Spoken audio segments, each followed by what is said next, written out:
Good afternoon. Marlena can too. Good to see you. Dancing Queen. Hey, AB, how are you doing? Let me see. Okay, so look, I get it. A lot of people have watched this crazy, nutty stream.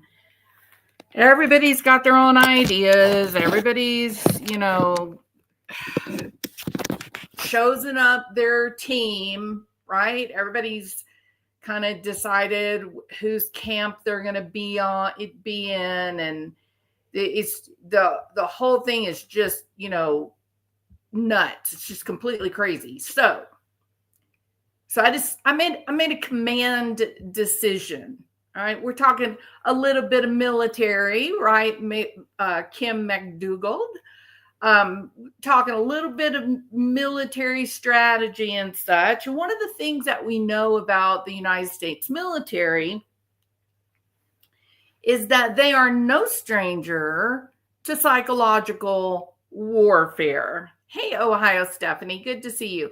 DB, welcome, my friend. Hey, Moon in Krama, welcome. Kelly, oh, my friend, so good to see you. Lisa, welcome. All right, now then, if you guys can hear me, will you please put a 1 or something in chat so that I know that you are actually able to hear me? As you're doing that, I'm going to go ahead and kind of start talking about this, what was a basic, excuse my language, shit show on Elevated Truths channel last night. Hey, Carol loves embroidery. How are you doing? X amount of words. Welcome. Awesome. Welcome. Deborah Sullivan. Good to see you. Different Sage. My little dog's name is Sage. Love and Life. Welcome, my friend. Critter Watcher. How are you? Okay, so you guys can hear me. I'm going to talk about a lot of crap, but I'm also going to play this video because it's just incredible. And well, somewhere along the way between 8 a.m. this morning and now, I lost my good mood. I am miffed. Yeah, I'm kind of angry. Now, I'm going to own this because I do like truth, right? I like authenticity.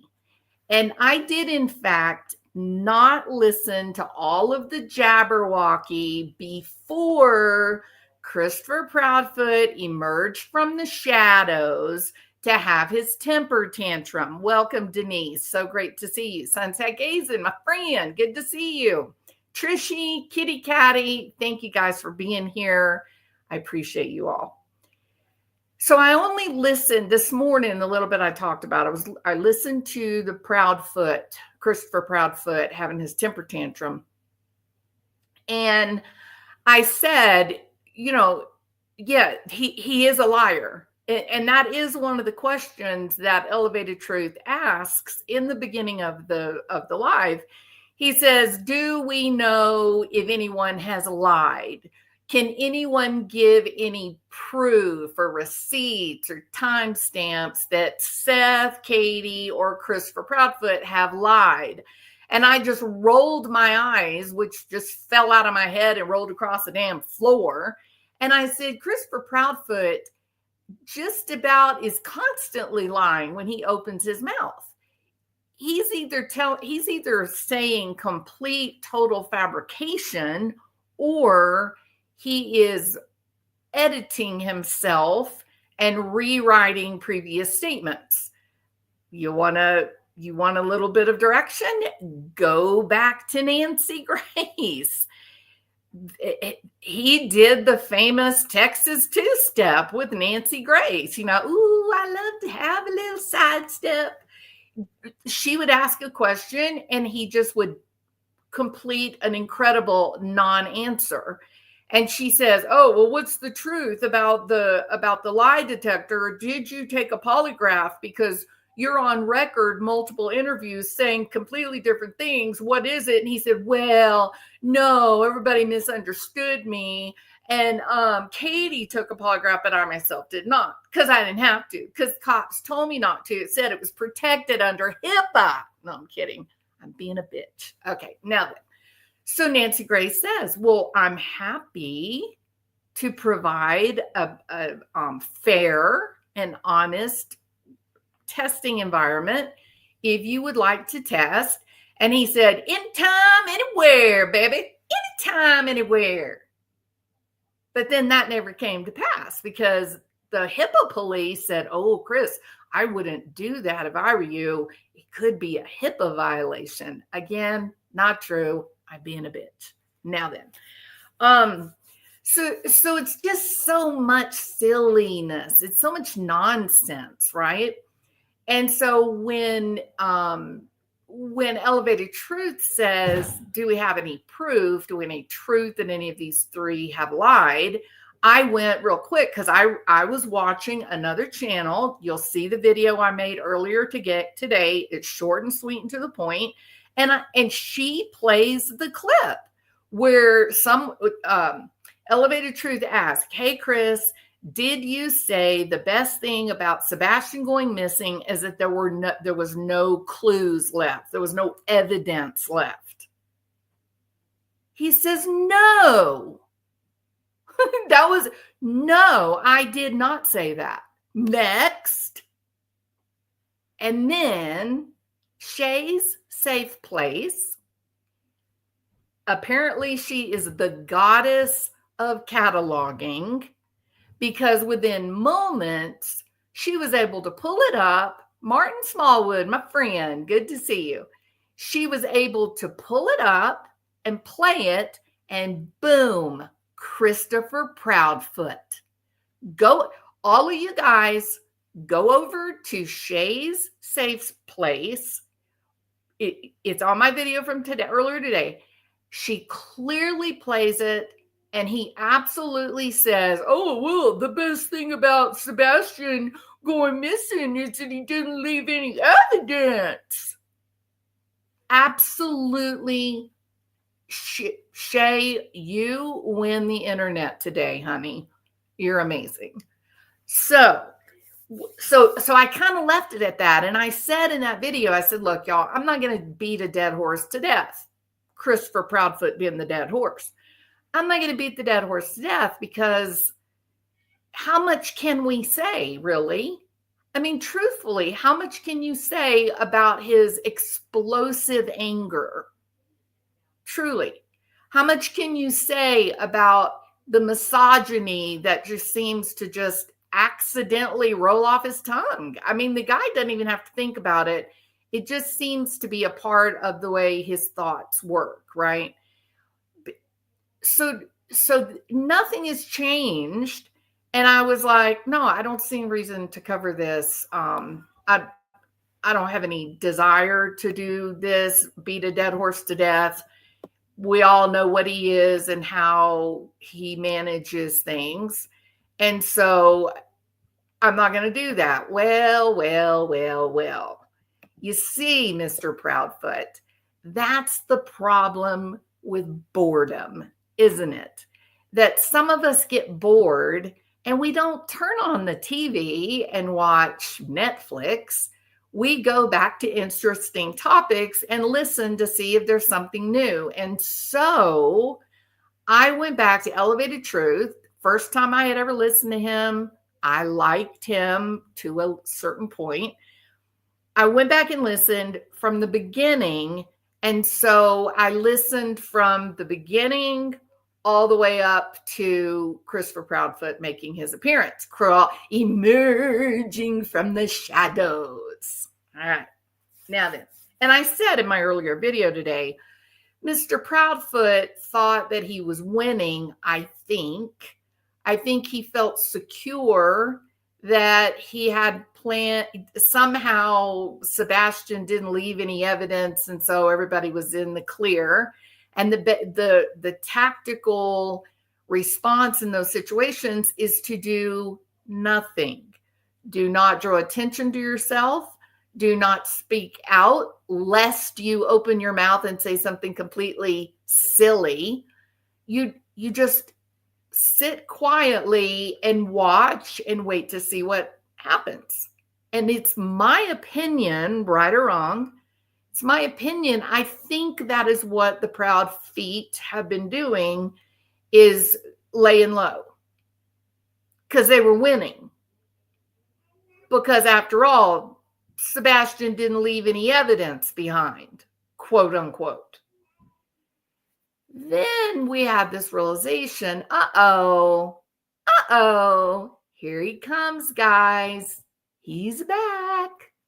So I said, wow, something has really made Mr. Proudfoot uncomfortable. I wonder what that could be. Now, rightfully so, there has been an amazing amount of strangeness occurring in the past, would you say the past 6 days or so? And it sort of reached a crescendo, at least from my own personal point of view. It kind of reached a crescendo with the whole, ooh, look at Tyler Feller. Wonder what he has to do with Sebastian Rogers going missing. And I literally guffawed. Now, if you guys don't know what a guffaw is, it's like a loud, booming, shocked laugh. Okay? I guffawed. All right. I don't speak like this in my real life. Okay. So I said, this is nuts. This is really crazy. Things are getting crazy. We've got psychics that are speaking to Sebastian, finding out where he went, what he's doing, finding out what Christopher Proudfoot and Katie are doing even right now today. We got an internet preacher who, it turns out, actually, prepare yourself for this, people. Truly. I'm still not over I'm still not over it. And can I please do a disclaimer here? I'm really not sure I believe this, okay? But we've been told that Mr. Tyler Feller, who I happen to like, I was on a couple of panels with him. I think he's okay. He has now, someone has put out the information that he is the preacher of Katie and Christopher and Sebastian. Put a 1 if you have heard that. It is incredible. All right.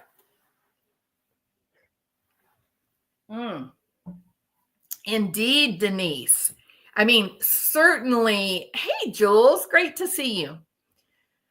Certainly, something has activated Mr. Proudfoot to enter the streets of YouTube when he has, in fact, laying low for quite a while. Is it the Bowersox? Okay, so maybe it's the Bowersox. Look, I take all of this with a big old, grain of salt. Like a grain of salt the size of Rocking Chair Mountain, okay? Big, huge grain of salt. Because I believe, and I think I have now been vindicated, that psychological warfare is afoot. Isn't that right, AB? Psychological warfare is being actually waged upon you and I, the residents of the streets of YouTube. Now, psychological warfare, of course, has been around for an incredibly long time. We are probably being exposed to it on a daily basis from the media. The types of psychological manipulation that can be used to make people doubt truth or to undermine their own belief in their own reality or memory or perceptions. It's really been around a long time. In fact, there was a film that was made in 1944 that was called Gaslight.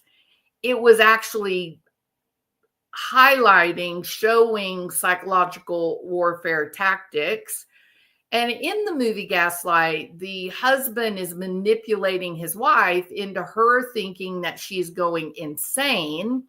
And the way that he achieves that is to make her question her perception of what it is that she's experiencing.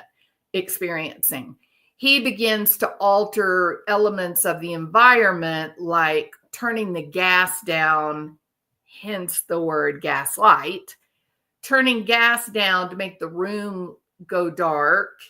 And then the husband going, no, the room isn't dark. What are you talking about? It's fine. No, what are you talking about? The room is great.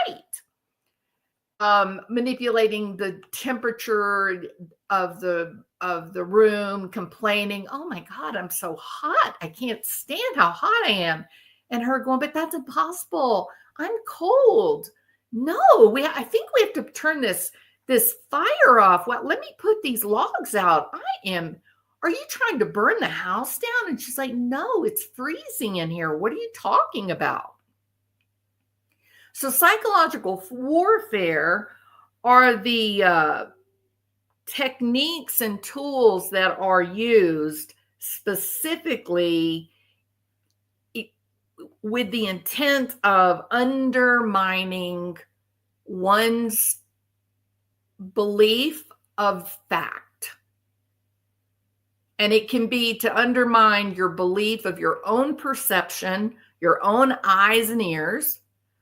But it can also be to undermine the public's acceptance of fact, even when the fact is real. Like, the Twin Towers did not fall because of airplanes. And people are like, yes, it did. I saw it with my own two eyes. I saw it. I've seen the video. I know the truth.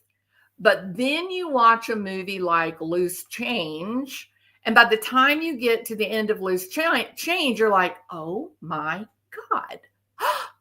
The airplanes weren't real.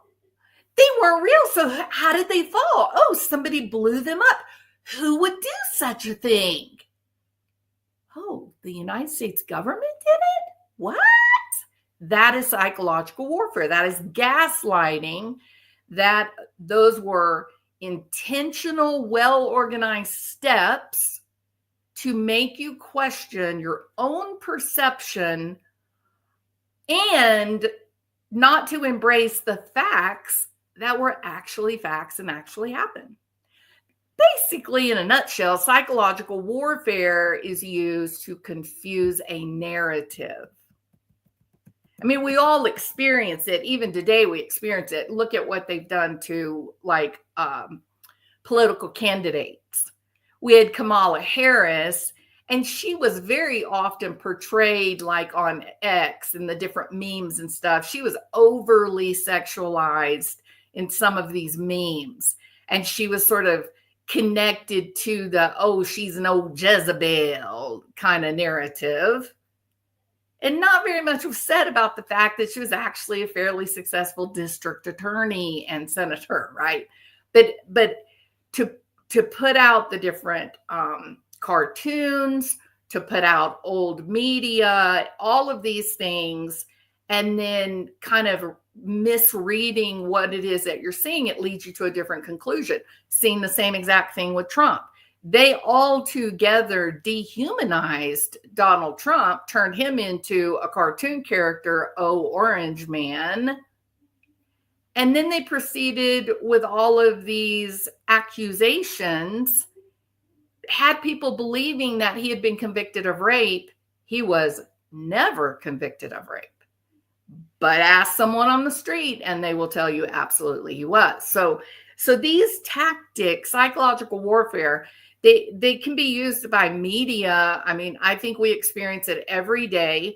I've done videos on it. I've told you they are the programmers. You and I are being programmed every single time we turn on mainstream media. They're either telling you what to believe politically, or they're telling you what product you have to buy, and they're also shaping how they want you to look at the social landscape. They're modifying things. No, no, no. A boy can be pregnant. Anybody that's a scientist just rolls their eyes and says, this is silly. And yet, what are we doing? We are canceling people who say, no, honey, boys, biological males cannot give birth. For one thing, they lack the internal plumbing to grow the baby for 9 months. Now, there may be a biological male a biological female who chooses to present as female, that her outward persona, her facade is one of a female, a male, and then she may become pregnant. But make no mistake about it, people, every cell in your body, it will tell whether you were a male animal or a female animal, reproductive wise.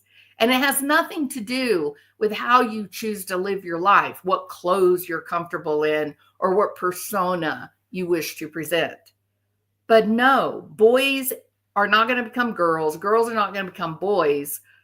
But yeah, sometimes people want to present as with a different gender.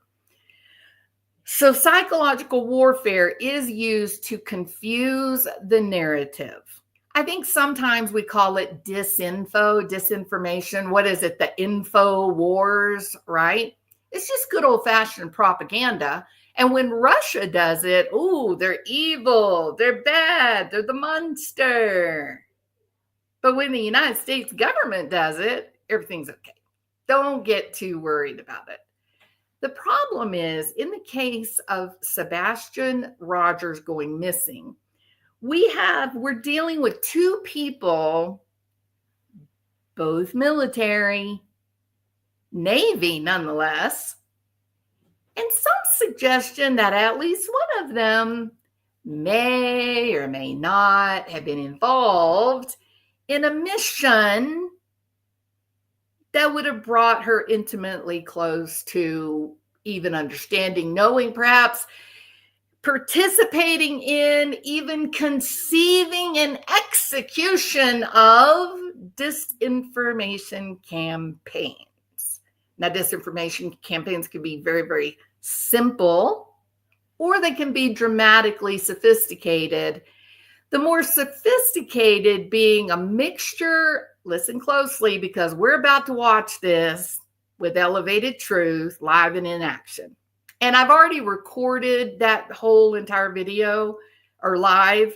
So if it goes down, I've still got it on my hard drive to use it. So it's okay. So the disinformation campaign can be very, very sophisticated. Use a mixture of false information that is laid over true fact. And why would anyone do that? Because the intent goal is to create doubt and division. The people, the military police, media, the people that engage in these organized, planned out, sophisticated disinformation campaigns, they know what their goals are. To put it in a nutshell, they're trying to create doubt and division. They want to make it difficult for people to discern the truth, or that when they hear the truth, they discount it. And it works. It's really powerful.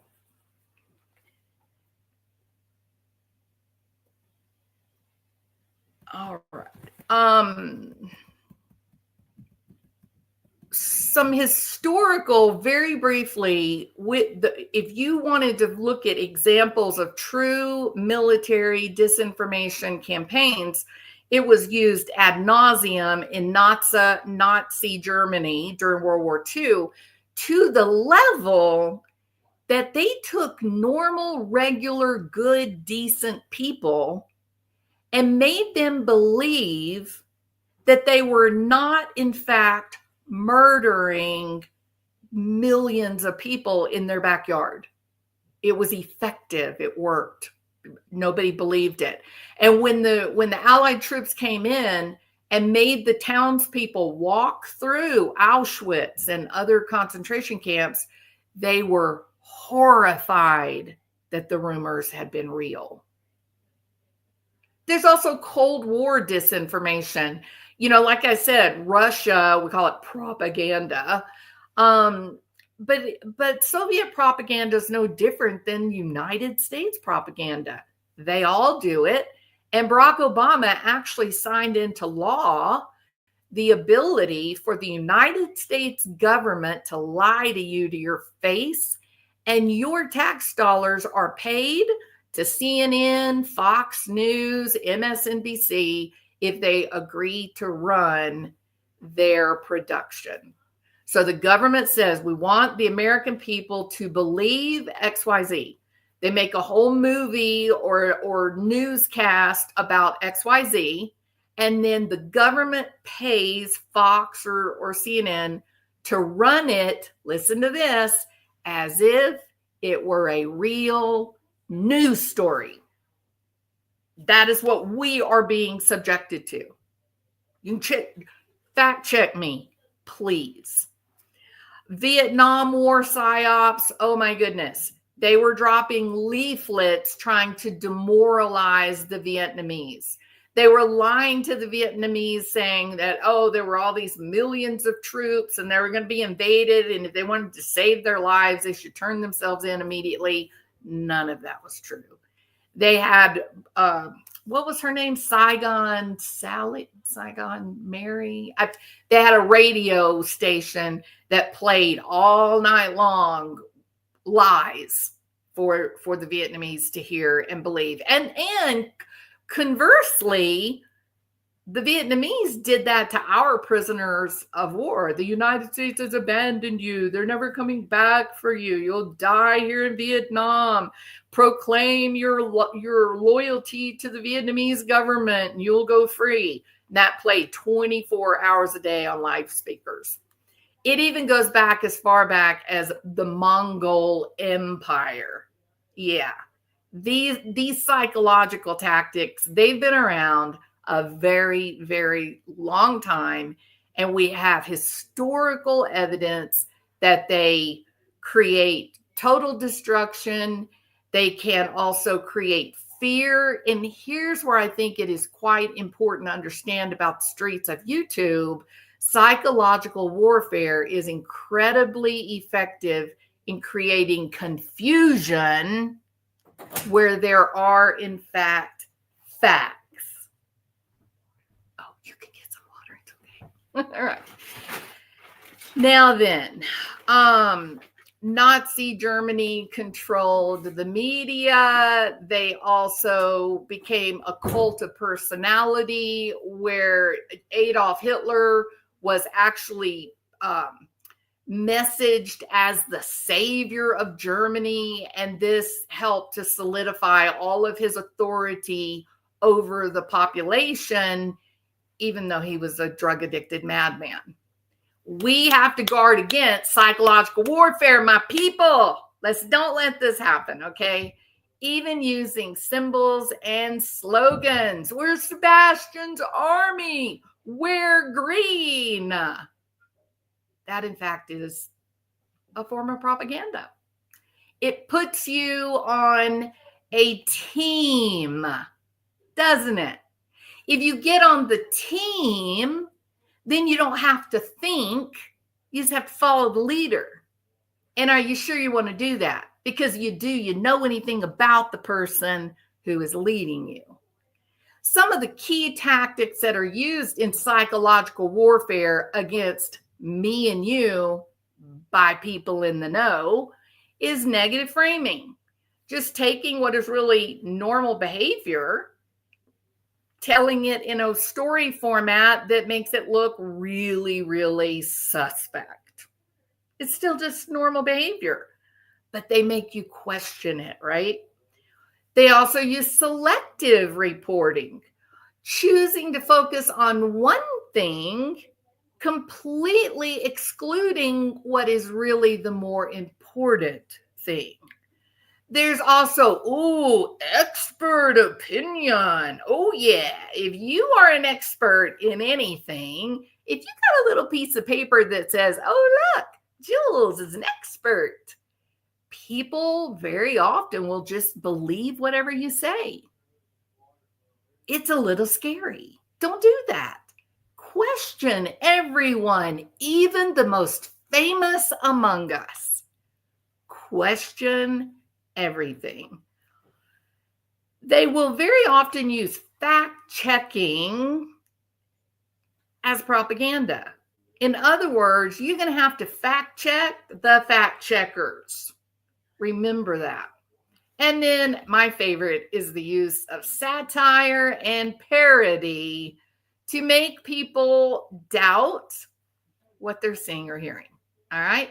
Now, that was that was like a much ado about little. Yeah, Barack Hussein Osama. I'm struggling, star child. Barack Hussein Obama / I'm not going to go there. Okay. Signs and symbols rule the world. There you go, star child. Okay. Hey, Ginger, it's good to see you. So now we are going to add to the stage. Now we're going to kind of get into this. Yeah? All right. Prepare yourselves, because this is, what was the title of my live? A shit show of creator nonsense. And yeah, Sebastian Rogers is still missing. Okay. So, hey, Chronicles of the Shady. Callie, my friend, good to see you. Oh, lordy. We're doing it, Chronicles of the Shady. We're getting down in the mud today. All right. We're going to do this. We are going to do this. All right. So this fella, Elevated Truth, seems like a super nice guy. Like, I really like him. Okay. But you're going to see as we go through this, you're going to see as we get into it, I'm getting a bit uncomfortable. And you're going to find out why, but I'm not going to spoil the surprise, okay? We're just going to go ahead and start listening. And those of you that have already seen this, I hope you will bear with me.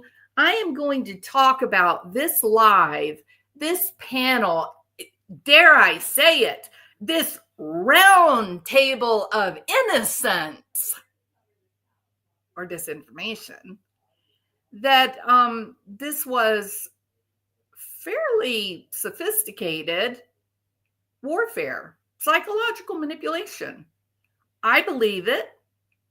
And you got to ask yourself, who on this plane of players would have had knowledge about actually conceiving of a campaign of disinformation related to Sebastian Rogers and then actually be able to execute it, carry it out? They tried and they made some serious mistakes. Oh, you hear me? We can hear you, sir. Okay, so it may not sound as good. I'm having to use my computer speaker. I apologize. Great.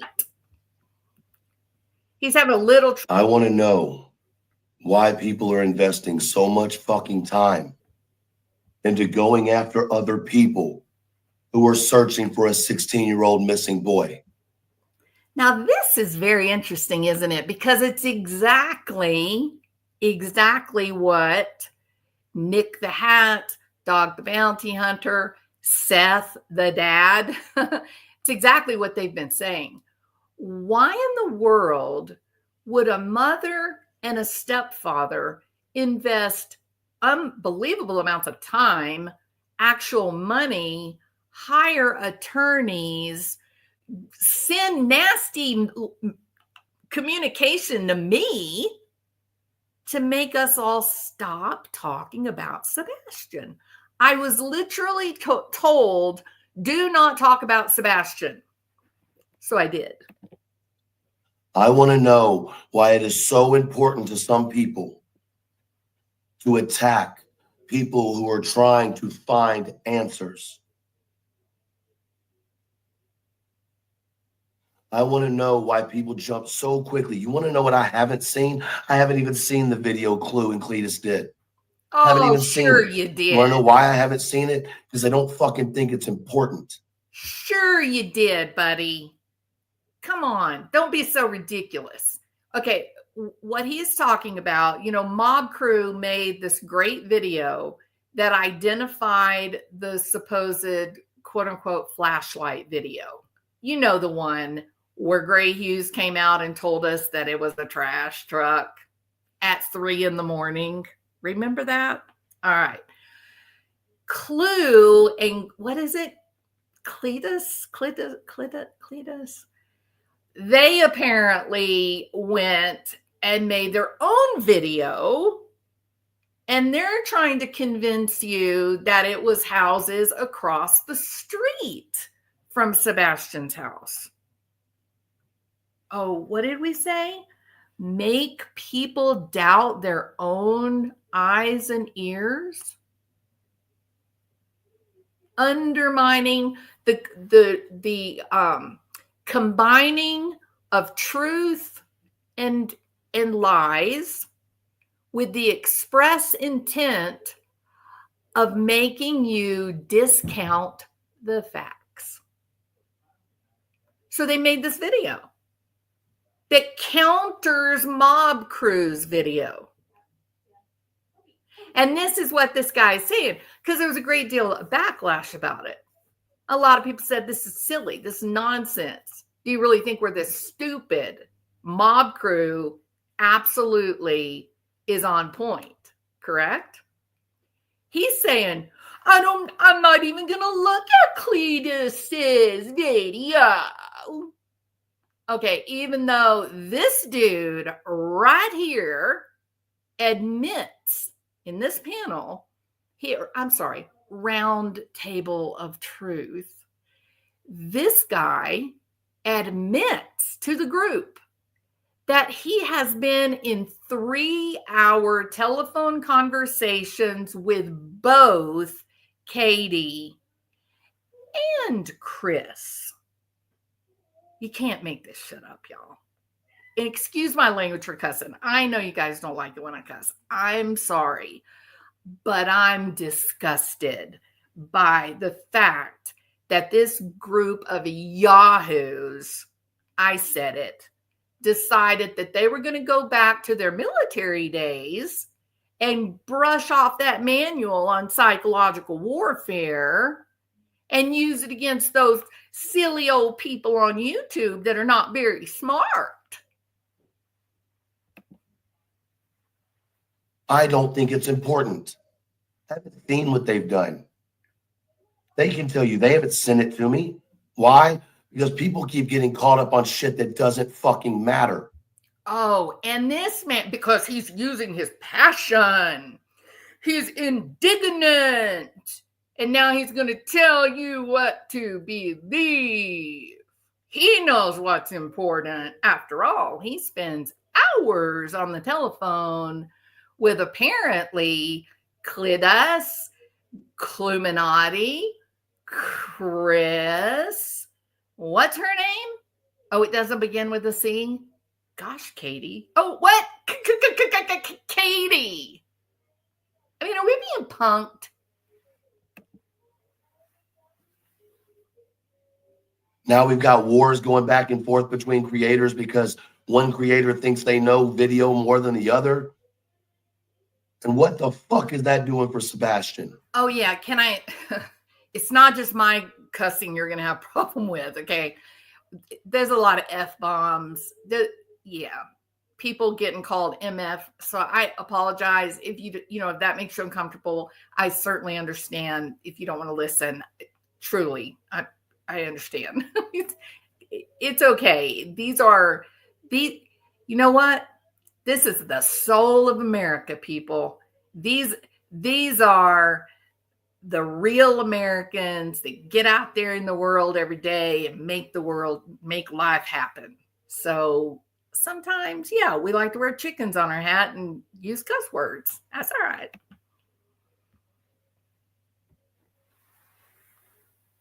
I've tried to keep my nose out of this shit. I tried to back away from the case because it's nothing but a big pile of fucking shit. Woo! Beep, beep, beep, beep, beep, beep. We're in a case where there's a missing 16-year-old young man who has some special needs in his life. And you got motherfucking creators doxing each other's fucking children. Boop, beep, beep, beep, in the middle of a missing child case. All right, now then, you're seeing this first step of manipulation. He's aligning with you. He's saying, I'm one of you guys. I feel about this case as you feel about this case. But me and you aren't spending 3 hours on the phone with Chris and Katie Proudfoot, are we? Remember, this man is the inner circle. We do see Clue. We hear Cletus. And we never, ever, ever have heard from Katie or Christopher. Not now, anyway. But these guys have been out there. They've become the sycophants. They're the sycophants of Christopher Proudfoot. They're the people that are speaking for Christopher and Katie. And make no mistake about it, with their blessing. This is the inside group circle. He admits to spending hours on the phone with these people, and they're move along. There's nothing to see here. It's perfectly normal that Katie is on the phone for 3 hours with Christopher Proudfoot, leading right up to 12 o'clock the moment they say that Sebastian disappeared. But according to Elevated Truth, there's nothing to see here. Don't worry about that little nugget of information because he talks to him all the time for hours.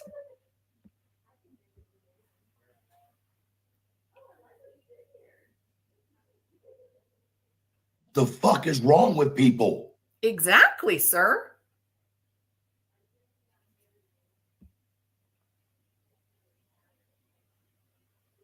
What is wrong with people? We can disagree on what happened to Sebastian. That's okay. We can think other people are fucking idiots because of what they think about what happened. What the fuck is wrong with some of y'all? Now they're using shame. What? Shame is now being used to undermine your resolve. If they make fun of you, if they call you names, if they question your intelligence, then it may make it more likely that you are more open to the manipulation that is about to happen. But you know what, Elevated Truth? There's actually literally nothing wrong with us at all. We're not the ones with the problem, sir. What makes you think what you're doing is okay?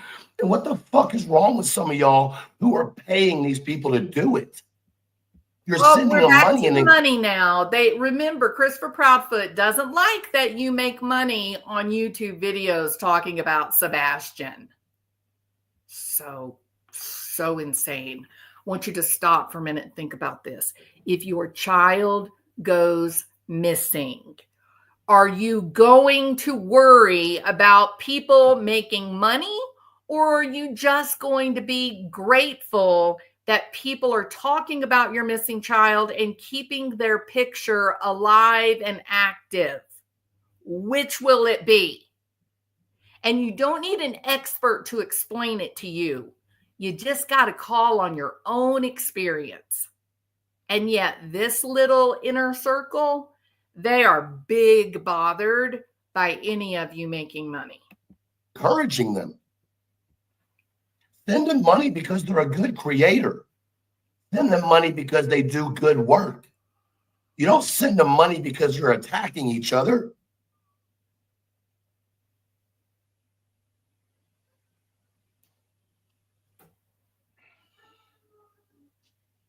It's fucking sad. It is sad. I agree with you.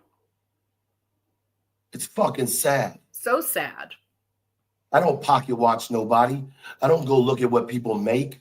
Then why are you But it's talking real about obvious it, when I'm sitting in David? a chat and I'm watching people throw all kinds of money at a creator because they're dogging another creator. But then you go into a chat where they're talking about Sebastian and not all the other bullshit. And they've got.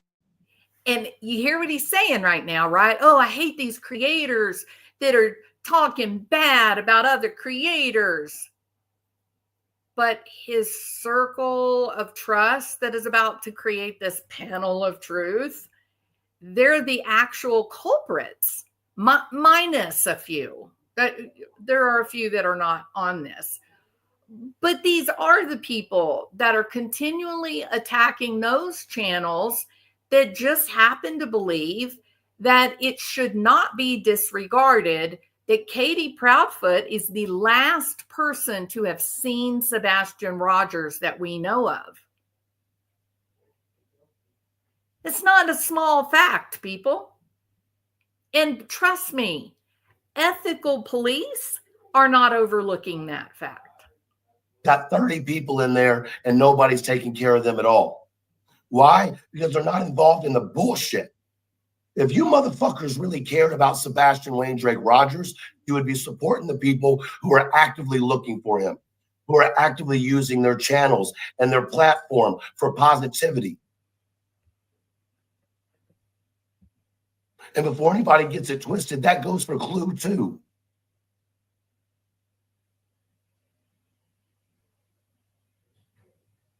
That's not a dog or a diss. It's an even playing field. That goes for everybody. There's no good, bad, or indifferent. Stop playing with this young man's life. We're not. See, again, more disinformation. No one is playing with Sebastian's life. We have no idea where he is. And I would be willing to bet that any number of you, if you were to see him in a convenience store or walking down a road, you would very quickly turn your car around and go back and say, I'm Sebastian, I'm here to help you. You're safe. Let's get you to the hospital. I have no doubt about that. None. So why is this guy screaming and yelling at the public that they are messing with Sebastian's life? But he's not yelling at Katie and Chris? That's a little strange. Y'all can talk all the shit you want about truth. You can talk all the shit and say anything you want to about me. Cool. But someone's got to stand up and say this shit is bullshit. I am standing up and saying that. Seth, where are you at? Where are you searching? Why do you care? Chris and Katie, where the fuck are you at? Now you see what he just did right there? Just right there. He's going to convince you he's not on any team. Okay? He's not against Chris and Katie. He's not against Seth. He's mad at all of them. I'm going to call out all of you. But just watch at how he changes it. Where are y'all searching? Mr. and Miss Bowersox, where the fuck are y'all at? What are y'all searching? That's mom and dad. Where are y'all at? It does Where make y'all searching? Lacey. Extended family. It makes me crazy because I think it is, again, a manipulative type of tactic. They were not doing that at all, but Seth has always done it from the beginning. From his first interviews, he used Sebastian's full name. And Cluminati actually made fun of Seth, called it out that they were using his full name. Now all of a sudden, the circle of truth here, now they start using it. He's manipulating you. This is intentional, and I would be willing to bet that they ended up writing this down, that it's either, a Word document or they wrote it down in a notebook. What you're about to watch is true psychological warfare. This little thing he's doing right now. Oh, Katie, Chris, Sebastian, Seth, what's wrong with y'all? Why aren't y'all out there? You make me sick. I'm so mad at you. That makes you want to listen to him, no matter which side you're on. But it's not exactly how the conversation is going to turn out. Members, cousins, where are y'all at? Why aren't y'all searching? And don't give me the bullshit that law enforcement told you not to talk to the media because TBI came out. Chronicles of the Shady. Sumner County came out and said the family would like us to say that they don't have a comment at this point. But we know that the reporters are going to do what they're going to do. So what's up with that bullshit? This whole time, we can't talk to media, but you can use content creators to push your fucking narrative? Chris, Katie, Seth, the fuck?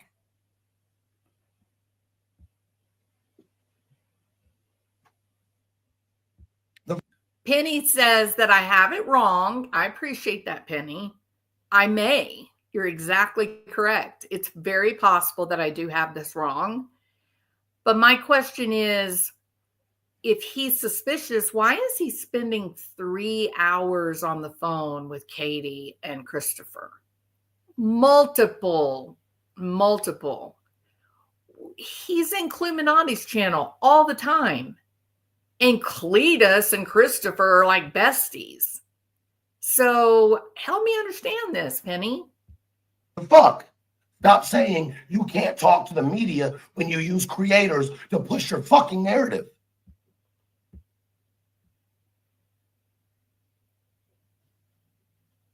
And creators who are acting like Katie is some victim in all of this. He's the one who pushes some of this shit. No one wants to talk about that. Oh, I do. No one wants to talk about that, do they? I do. Sure, I do. The very people that you have on your round table of truth are exactly the people who sit around and say, oh, poor Katie. It's just so sad. It's all just so sad. Excuse me, Elevated Truth. Here's the reality. There are 7 CPS reports against this guy, and she's living in the house with him, continually giving him access to her child who is on the spectrum. Pardon me if I am not weeping. Call me a liar. I dare you. I think I just did, buddy. Same way with Chris. Guaranteed. Same way with Seth. Guaranteed.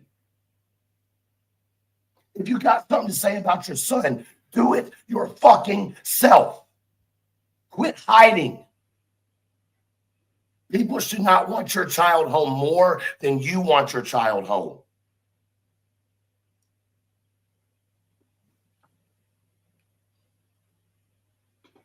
Remember what he just said.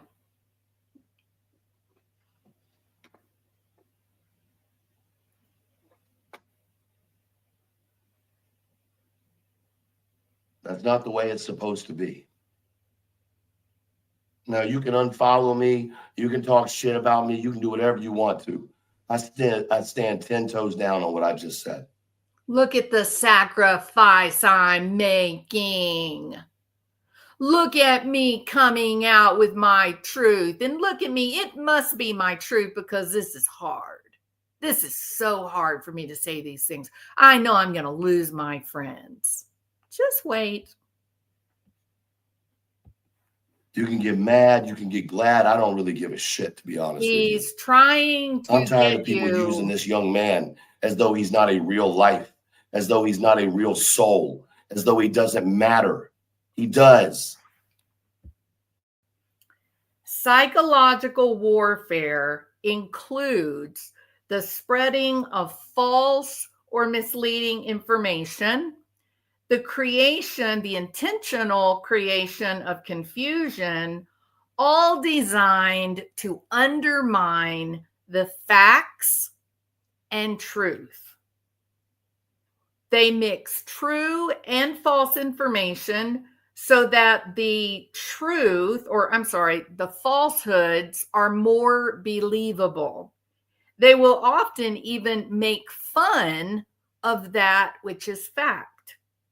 The goal is to create doubt and division, to make it difficult for authorities like police officers and investigators to discern what the real truth is. I'm going to have to tell you something here, Elevated Truth. You need to look into a little case as the Charlie Adelson. Yeah? Charlie Adelson was just convicted of conspiracy to commit murder, and they literally did not have 1 ounce of evidence against him. In fact, he was convicted of conspiracy to commit murder of his brother-in-law simply because of who he dated. Imagine that. There he was, 600 miles away at the time that his poor brother-in-law was shot dead, and he is currently serving life in prison because his sister wrote an unfortunate book. You may be playing with fire here, Elevated Truth, and the rest of you on the Council of Information. You start messing with evidence, they're going to come for you.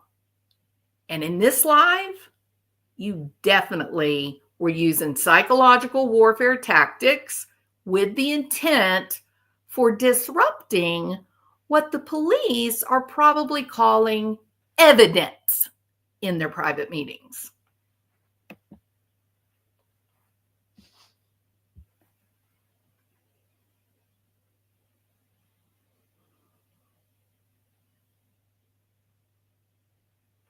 Now, why is he quiet and reading? Because he's looking to see if you got Crabtree out here spending every moment he has trying to figure out what happened to Sebastian. What do y'all do? Y'all fucking beat the shit out of him every opportunity you fucking have. I don't see. See, later, here in a few minutes, he's going to start talking about Brittany J.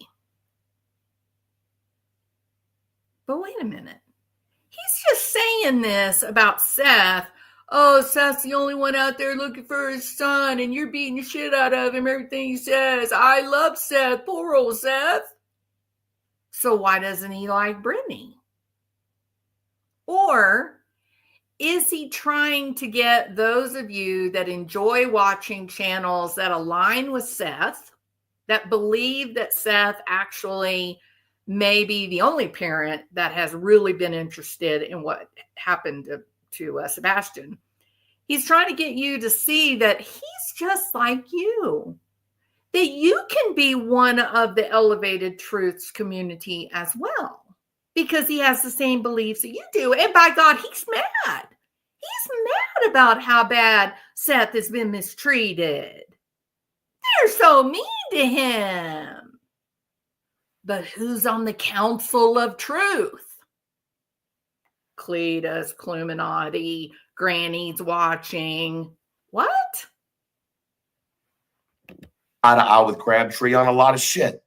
Me and Crabtree have butted fucking heads. Oh, but you know what? All of you that hate Crabtree, you're safe to go in and be manipulated by Elevated Truth because he hates Crabtree too. Crabtree does every opportunity he has. He gets out there and he does something. Thank you, But you Black Rose. motherfuckers want to talk shit about him all the time. You I motherfuckers want to appreciate cut him you. down all the time. Clue and Cletus. Hey, I don't Sarah. like Clue's mouth sometimes. I tell Clue she needs to chill the fuck out constantly. But you want to know what Clue and Cletus are doing? They're investing their own money into drones. Hey, you get a set of handcuffs. You get a set of handcuffs. You get a set of handcuffs. And you get a big old fat set of handcuffs. Just want to make that crystal clear for anyone who may be confused what that comment meant. They're investing their own money into equipment. They're out there in those woods. They're lowering themselves down into holes and looking. What the fuck are the rest of y'all doing? Oh, I know what I'm doing, buddy. I don't agree with everything Clue does. I damn sure don't agree with everything Clue says. Are you sure? But you know what I can appreciate? I can fucking appreciate someone actually getting the fuck out there and doing something. Now you are being sucked into the madness. Abandon all hope, ye who enter here. Ain't that right, Martin Smallwood? Smart Martin is ready to sign up. Look at him. Damn, Elevated Truth. You got him. Look at you go, Elevated Truth, because that man right there, he's got the mind of Elon Musk. A steel trap, I tell you. This man, Martin Smallwood, cannot be manipulated by nothing, including homemade divinity. And yet, Elevated, you're so good at your little script. This little game of psychological warfare, disinformation, propaganda, if you will. You are so good at it, Elevated Truth. You have now sucked Martin Smallwood into the madness. Or maybe not. That was it remains to be seen. But instead, you would rather talk about the Secret Service and fucking Donald Trump. Oh, thank you so much, Elevated Truth. I knew there was something I was missing in this game of disinformation.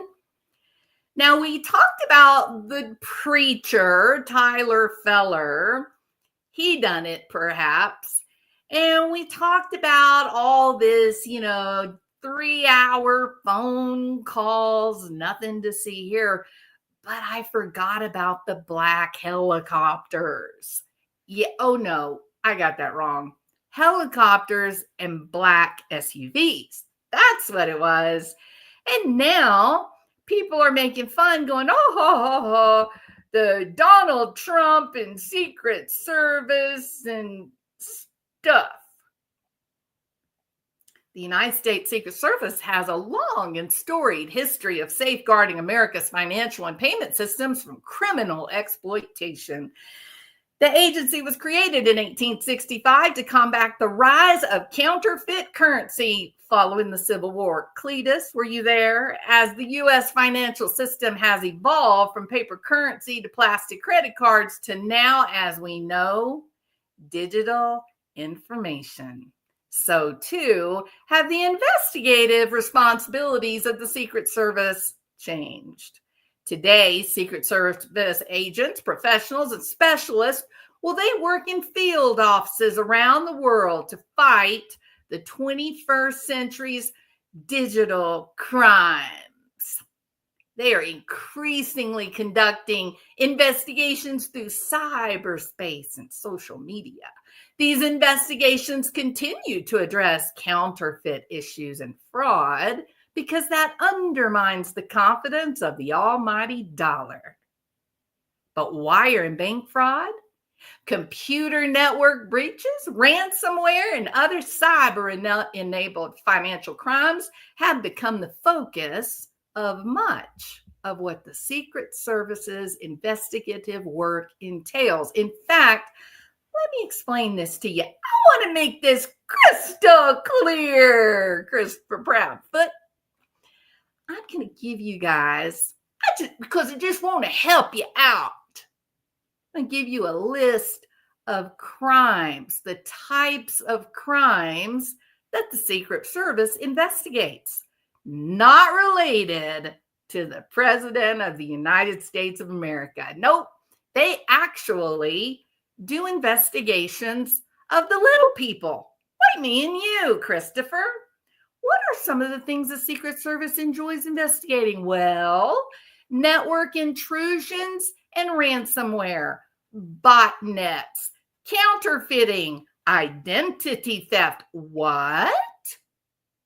Identity theft, like giving Sebastian a new name?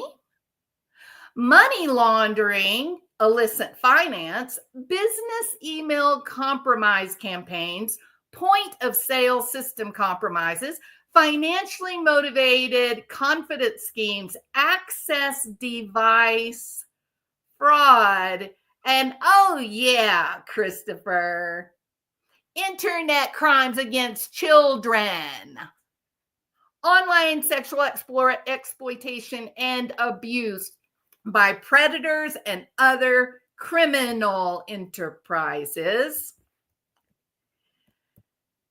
So, people, it's not such a far cry that the Secret Service would would be in Tennessee, actively soliciting information from the public, that's me and you, concerning criminal activity, organizations, identifiers who are the subject of investigation.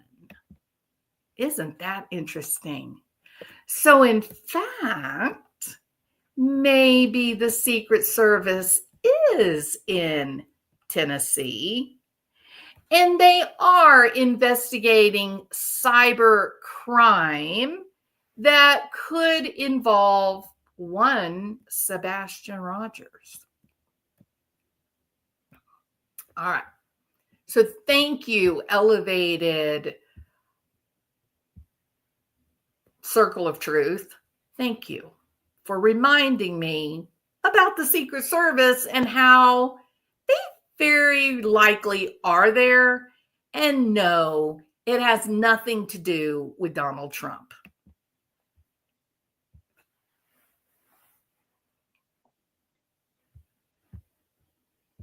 I'm over it, man. I'm over it. Who's going to be the voice for Sebastian? It's not Katie. It's not Chris. It's not Seth. If anybody at this point has been yelling from the rooftops about their son, it is fucking Seth.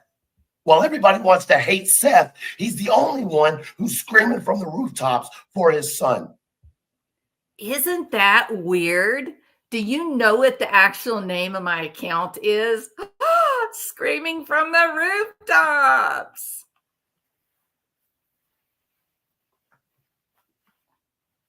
I don't like Seth. I have my own personal opinions about Seth. What? Okay, but he just told you guys that if you support Seth and you think that Seth really cares about what happened to Sebastian, that this is a safe space for you, isn't it? That's right. Because he's speaking up for Seth. He's speaking up for Sebastian. He's speaking out against Katie and Christopher and the Bowersoxes. Oh, wait. Let's listen closely. Maybe we misunderstood what he said. If anybody at this point has been yelling from the rooftops about their son, it is fucking Seth. While everybody wants to hate Seth, he's the only one who's screaming from the rooftops for his son. Here we go. The transition. I don't like Seth. You're going to be sucked into the madness now, folks. Be on guard. Guard your own opinions and thoughts and ideas, because this man is coming for them. I have my own personal opinions about Seth. But Seth ain't giving up on his son yet. Seth doesn't care if people beat him down. Seth keeps going, whether you call him a pedo or you call him whatever else. He's still actively trying to find his son in one manner or another. He may not be out there on foot like he claims, but he has a team. You may not like the fucking team he has, but he has a team.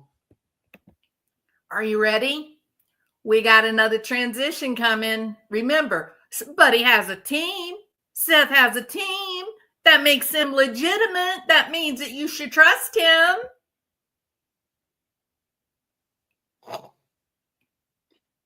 Do it, bud. Do it. Do it.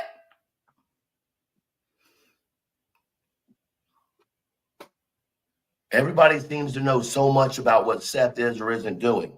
We don't fucking know. We don't know. God.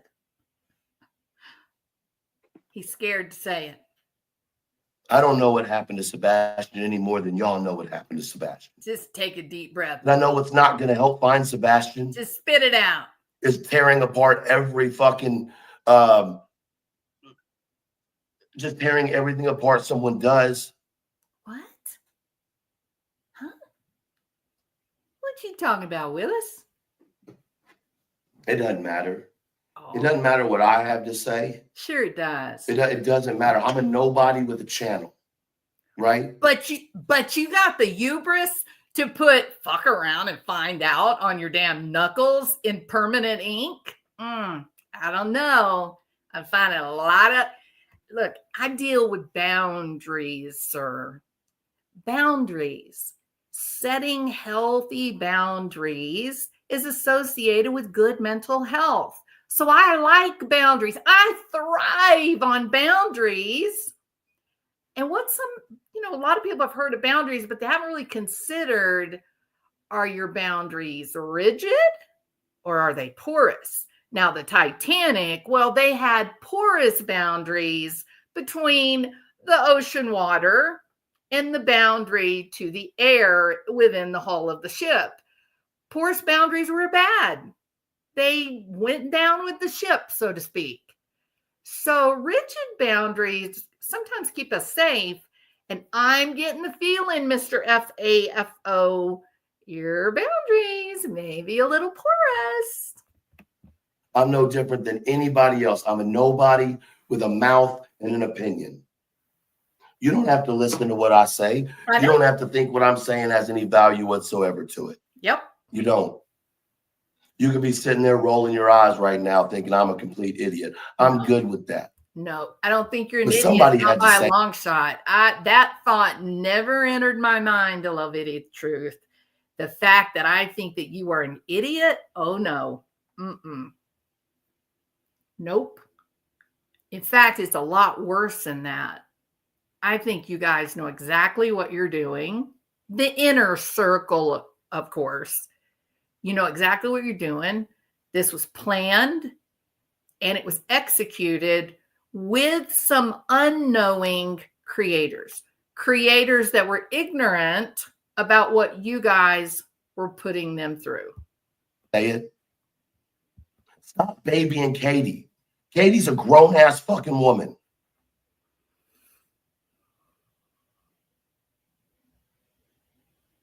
Grown-ass woman. She can take up for herself. Alessia, exactly, right? So Alessia asked the question to this man, Elevated Truth, do you guys know exactly what you're doing? And I already said for him to go and look at what happened to Charlie Adelson. What you guys did during this live, Elevated Truth, you are interfering with an investigation because you took potential evidence and intentionally you used organized psychological warfare to undermine the integrity of the evidence. And the only question that I have is not, is Elevated dumb? Is he stupid? Is he an idiot? What goes to my mind is, why would you do this, Elevated? Because you're clearly not stupid.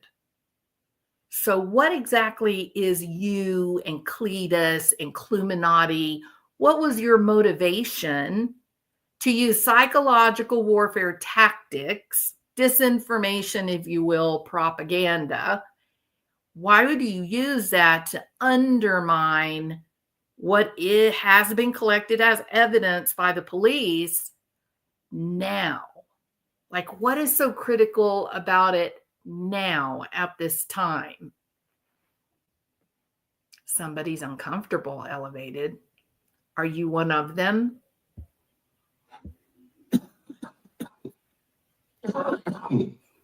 Yes, Thomas Randall, 100%.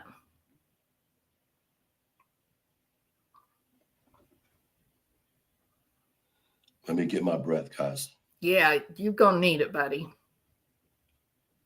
Guys, respectfully, I don't care if you think Seth's doing it for the money, Jimmy John down the road's doing it for the money. I don't give a shit why people are doing it. But as long as they're doing it to find Sebastian. Like, I don't care if you make $1 million off of this case. If Sebastian's found, I don't give a shit. I don't pocket watch people. That's weird. We are grown folk. How I make my money or you make your money is nobody else's fucking business.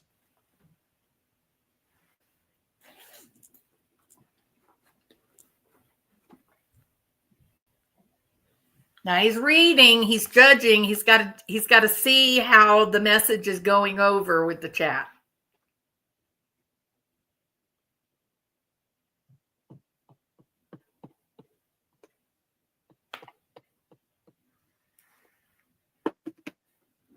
Now, he is a guy who openly admits in this very live.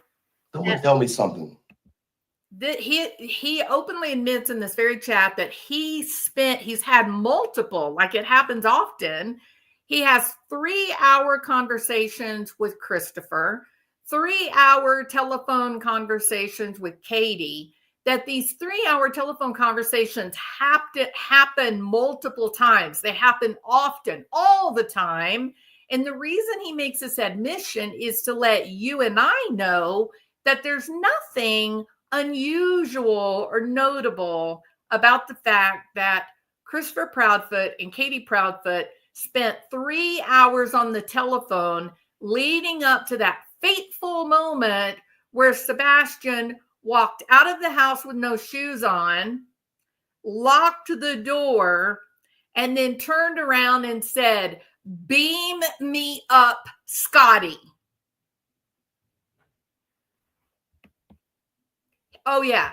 And he's on Cluminati's panel all the time.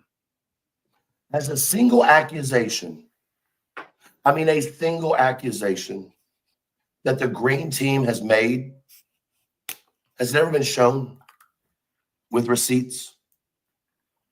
Yeah, asshole. I did it this afternoon. There's a video. Go watch it. Someone answer that for me, please. Have a single allegation made by the green team. The green team would be Brittany. And Seth, he has been treated with respect. She does not go after Christopher and Katie. I do. I haven't hidden that fact. But yeah, Elevated Truth, actually, come to my channel, Elevated. Come up with me and let's let this group of people show you the receipts, tell you all the things that were shown and the proof. Yes, yes, yes.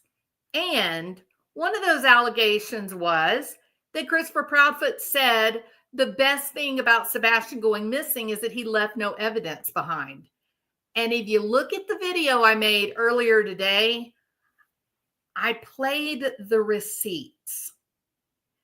Truthfully, I could probably spend 40 hours over the next 5 days just collecting receipts to show the allegations against Christopher and Katie are true. So you go on. I'll tell you what I think this is. I think what they're trying to do, I think they're scared. Okay. I will be truthful about that. I think they're nervous. I think they're very nervous about the investigation and how it's going. We most recently saw someone file a FOIA request and it was denied. Why? Who knows why it was denied? Type it in the chat. Who knows why it was denied? Sebastian Wayne Drake Rogers, say his name. Why was the FOIA request denied? Thank you, Tiffany. Who knows why it was denied? I know you guys do know, but I was going to let y'all type it, but I don't want to just sit here with dead silence. Because there is a criminal investigation, quote, unquote, elevated truth. Did you hear that? I don't know how much of a better receipt that you could get. That all of us that say it's silly to believe that this young man walked out of his house when it was cold at night, in the middle of the night, no lights on in the entire neighborhood, no shoes on his feet, no direction for him to go. But he did stop to lock the puppies in before he said, Scotty, beam me up. We are saying that is a silly story, isn't it, Katie Proudfoot? It's a foolish, silly story. Now, I have said many, many times, and I will continue to say it, I don't know what did happen, but beyond a shadow of a doubt, in my opinion, there is no way that I believe that that Sebastian poofed into thin air after locking the door. He was so conscientious, wasn't he, Katie? He's such a good boy. Christopher Proudfoot has trained him so well that he remembered to lock the door, but he didn't remember to put his damn shoes on. So yeah, I speak out against Christopher and Katie. I don't accuse them and say what they did do, but I do very outwardly own the fact that I don't know what happened. I don't know how it all went down. I have zero idea where the kid is, but nothing inside of me at all would embrace this silly story.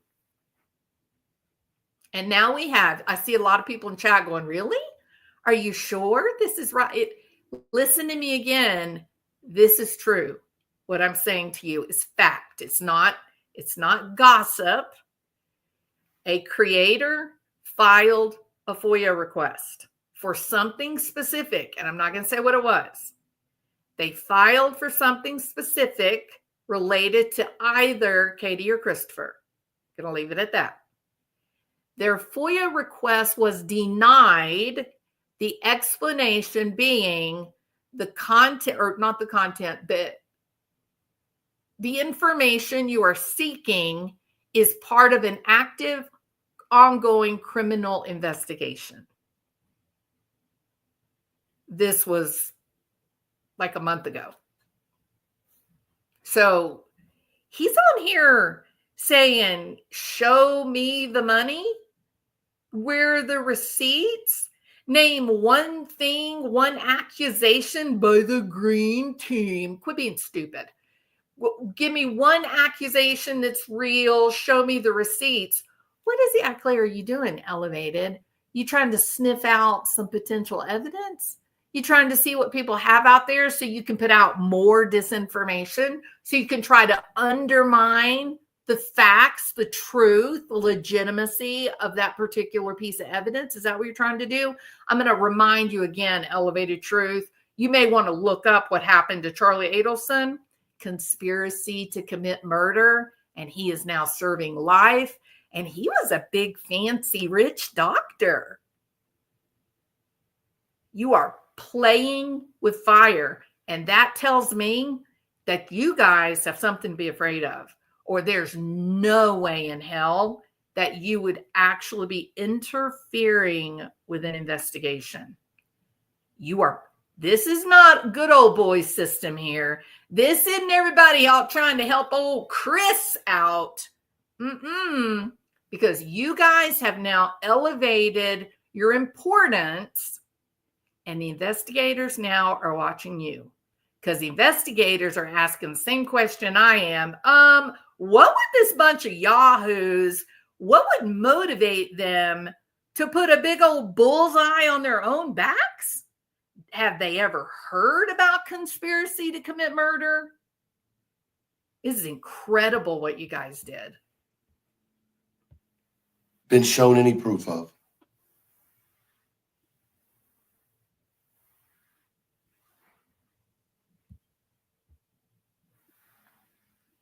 Okay, that's what I thought. That's what you No. thought. Okay, cool.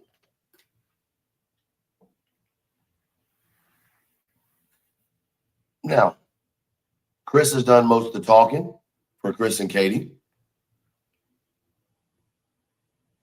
Have y'all found any lies that Chris has told in this process? Yes. I put out a video today with one of Christopher's lies.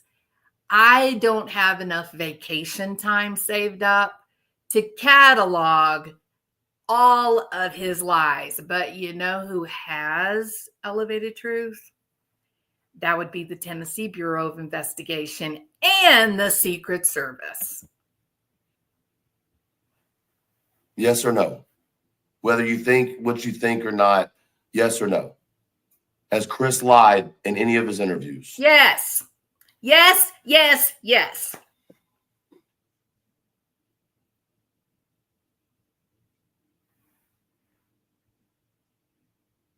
And now he's waiting to see what people may have out there, because I think what's interesting is they have to, they're preparing for a potential defense, right? They got to know what's out there, things that maybe they don't already know about. And now they're undermining the facts that they do know about. So just get ready. It's pretty hard to believe. you have people saying no and yes. I think that's what's interesting. 100% truth to lie. Some of y'all can't recognize a lie. Mob Crew is on this, and Lore Law. So would it be safe to say that both sides have lied to us? Would it be safe to say that both sides have lied to the general public? Disinformation campaign. Psychological warfare includes spreading false and misleading information. It includes creating confusion knowingly or intentionally, and it means undermining what is in fact truth and facts. Disinformation propaganda mixes truth and factual information to make falsehoods more believable. The goal is to create doubt and division. It makes it difficult for you and the authorities to discern what is actually truth.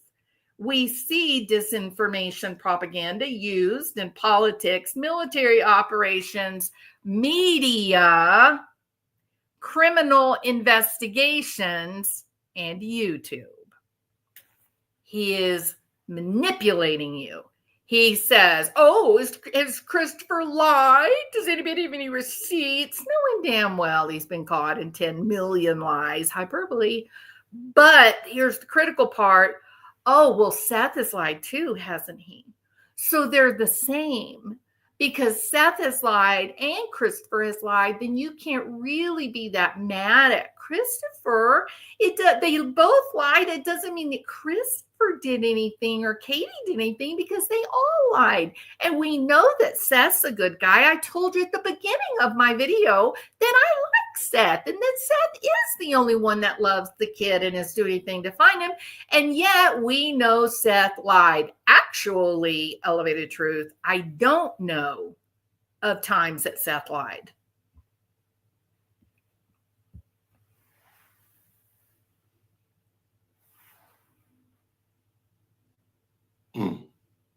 So then why the fuck are we trusting anything any of the three of them say?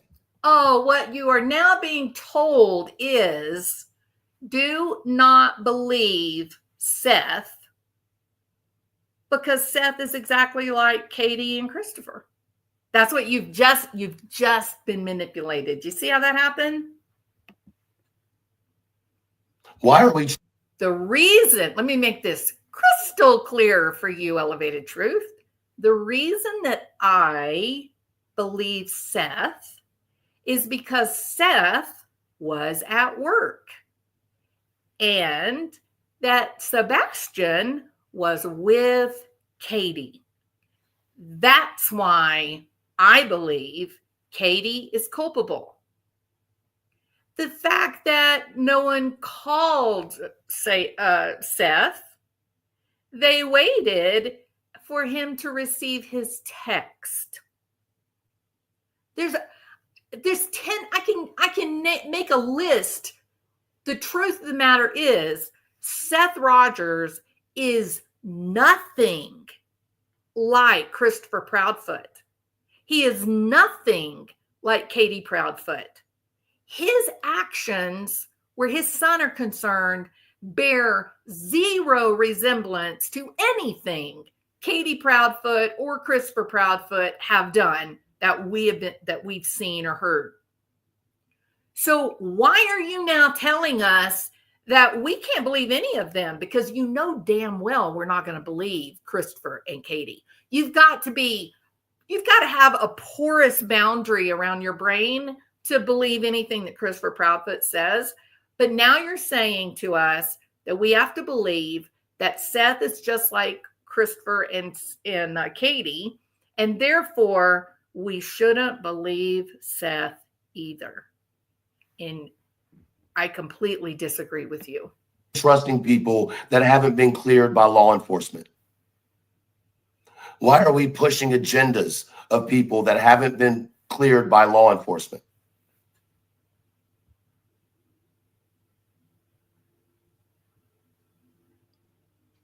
Yeah, Tiffany, I think they are scared. Absolutely.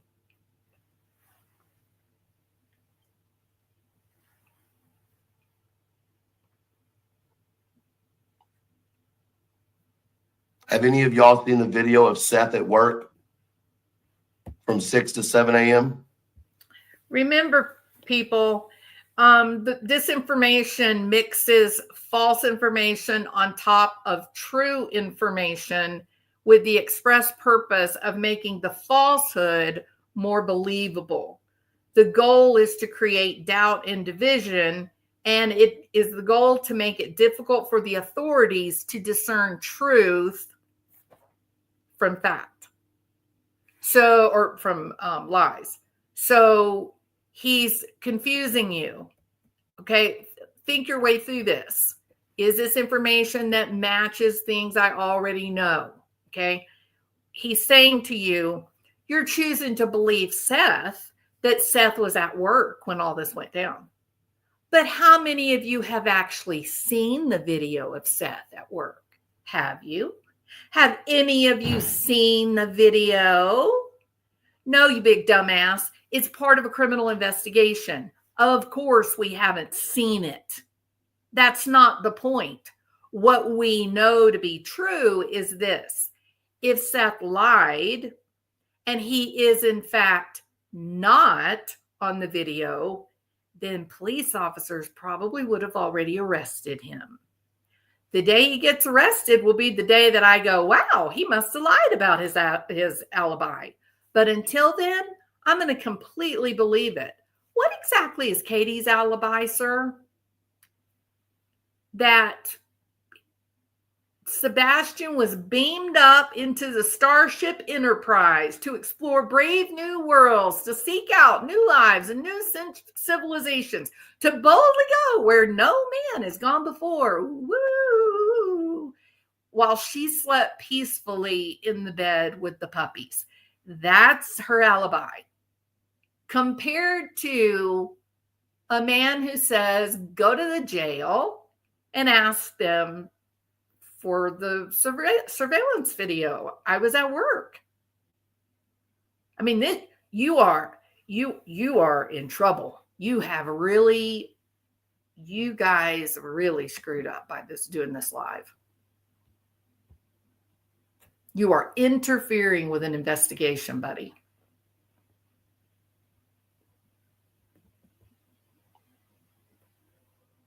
Have any of y'all seen the video of Seth at work from 6 to 7 a.m.?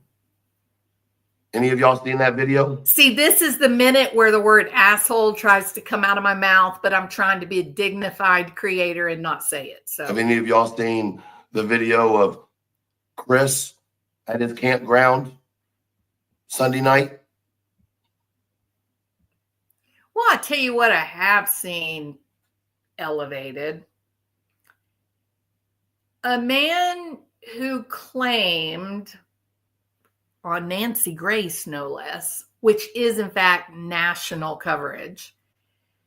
The man who claimed that he and his bride were hiding from the knife-wielding YouTube creators, that they were under assault by the minions of YouTube, all these crazed, out of control YouTube creators that had knives and guns and any manner of poison and acid. And they were chasing young Katie all about as she was fighting for her life. And so, because Christopher is actually like English royalty, kind of like Lord Farquaad, that he loaded his bride up into his truck, his trusty steed, and drove her out of town and into the arms of safety at the Yogi Berra campground in Mississippi. And there they would hide from the evil, wicked witches and warlocks of YouTube. And they would have to hide there for their safety and their sanity. Right? That's the story we got.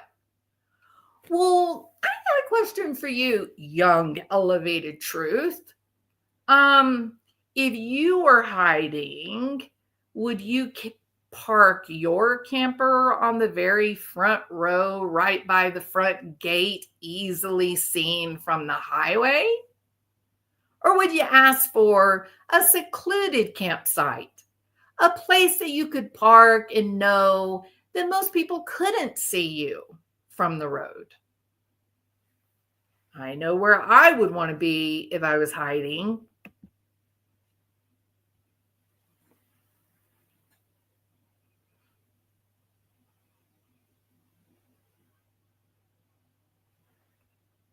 Yes, Joseph Rapp. Yes. But we're just sitting here believing that they exist, right? Because law enforcement hasn't made an arrest, right? Is that the only reason we're believing it?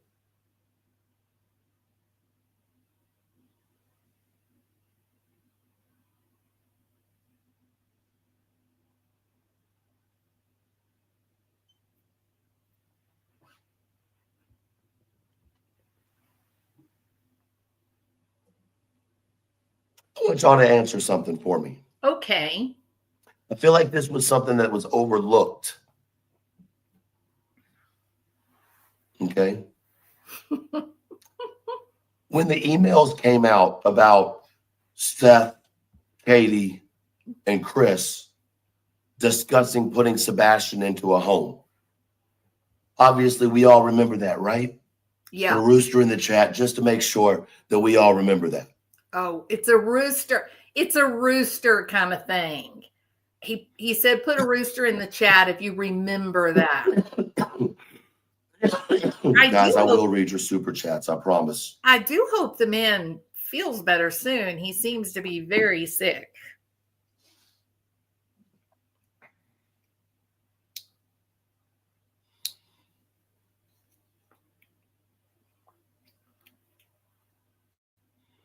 Someone take Angela out of here. Do her a favor. It's not her. This isn't the place for her.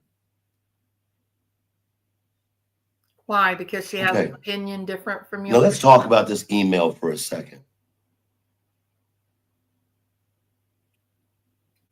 They all three had made the decision, allegedly, according to Katie. That's where it came from. Okay. Allegedly, they had all three come to the conclusion that they were going to try to find him a home. And then allegedly, it was too expensive. So then it was, okay, you're going to go to Seth's. Okay, I hate to say this, Elevated Truth, because you were on such a roll. It looked like you were going to have such a fine point, but you just skipped over a lot of important facts. Remember when I said a while ago about gaslighting? You focus on one set of facts that pushes your narrative to the exclusion of other facts that would completely counter your narrative. He just did that. They were all in it together. They had all agreed that Sebastian needed to go to a residential home where he would have care 24 hours a day. They were all going to do it until they found out that it was too expensive. Okay, well, that's not exactly the way that it went down, sir. The first home was basically baby prison. And I know because, I worked in those kind of places. Not long, but I was there. When the barbed wire is going into the yard, what that means is those kids are in prison. When the barbed wire is going out toward the street, that means the kids in there are valued and that they're being protected. So the first thing that Seth found out, I think, and if I misspeak, please correct me. I apologize. That's the last thing I want to do is put out disinformation. My understanding was there was the initial, hey, let's put Sebastian into baby prison in, was it Gallatin? I think it's in Gallatin. Of course, Seth saw this, saw the conditions, the fact that their inmates die.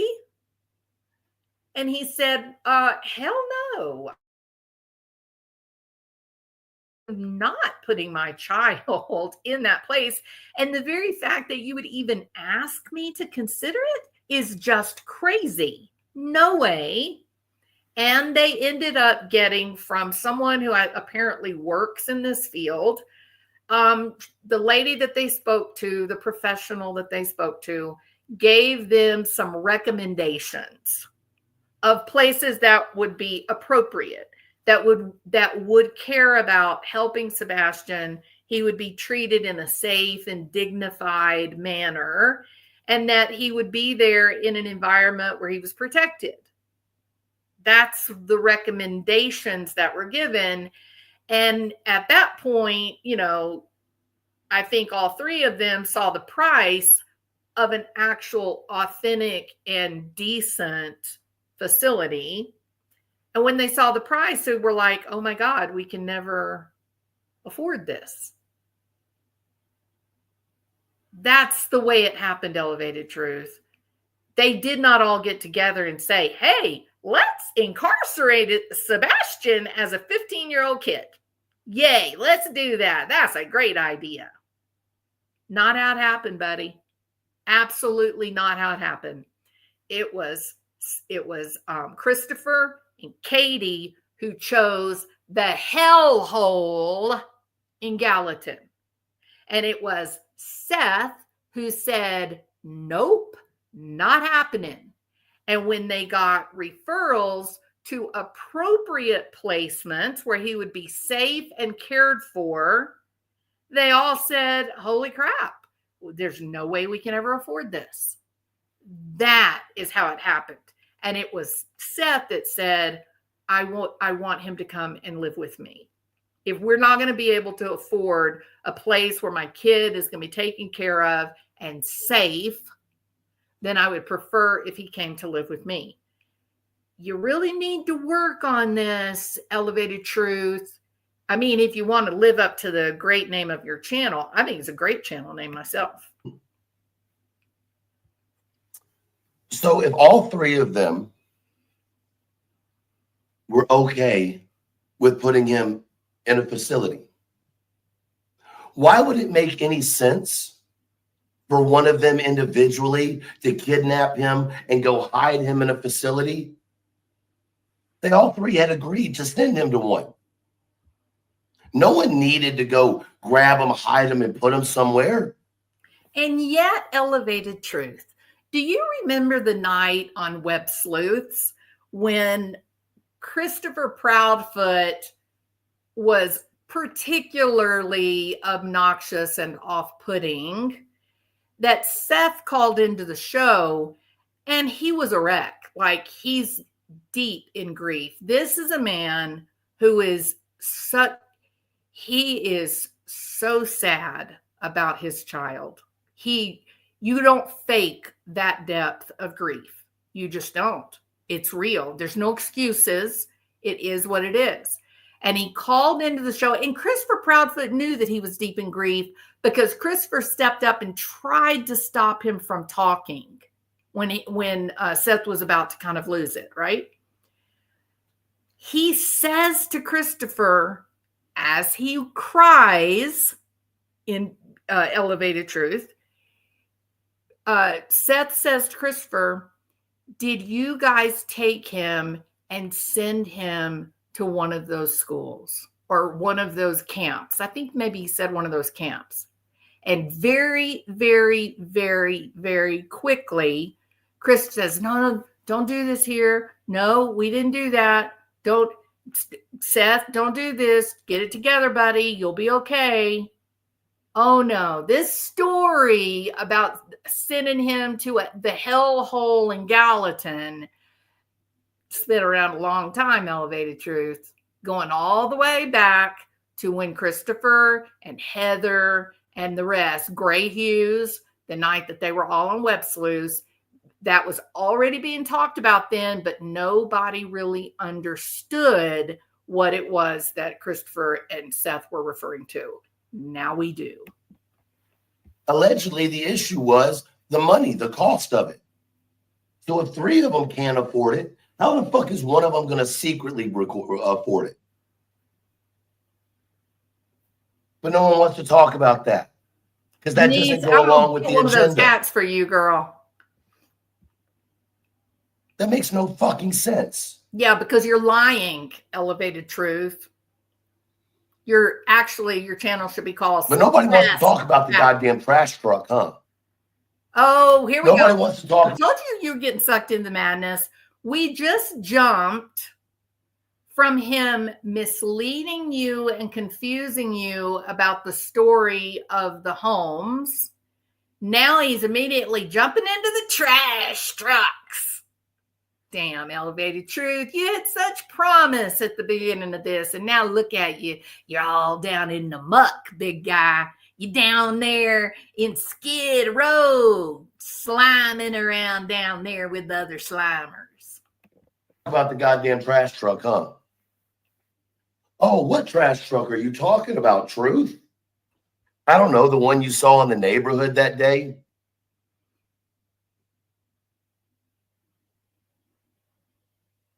Oh, yeah, that's a good one, Black. Elevated bullshit. I guess they just accidentally went to the dump.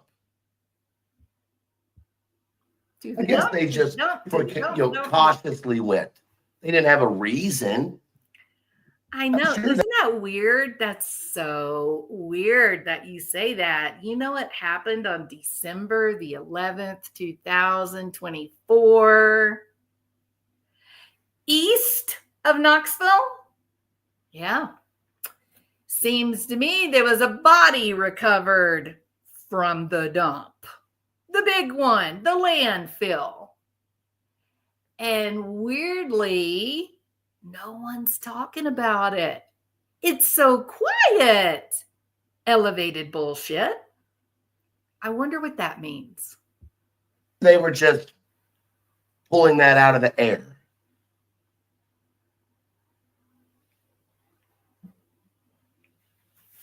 Why would Officer Craddock, Deputy Sheriff Craddock, say that the trash truck video had no evidentiary value, but then when asked, could it, he said, we don't know what we don't know. Well, I have the answer, Mr. Elevated Bullshit. The answer is called criminal investigation. Securing evidentiary value. That's what it's called, Elevated. Which means it absolutely has evidentiary value.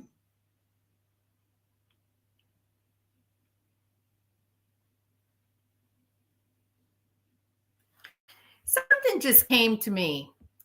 Do you guys remember? I wish Jules, the dog trainer, I hate to call her, she's definitely more than a dog trainer. I wish she was still here. I was going to say, who do we know that has already subjected us to tactics of psychological warfare? We were subjected to it early on by Christopher Proudfoot. Yes? I want you to remember the information related to the dogs, to the search, the initial search, when Christopher Proudfoot goes through a list of all the people and assets that were used in the initial search. Remember? He goes through the list, fixed wing plane, yada, yada, yada, like he's some kind of, I don't know, law enforcement officer himself or military guy.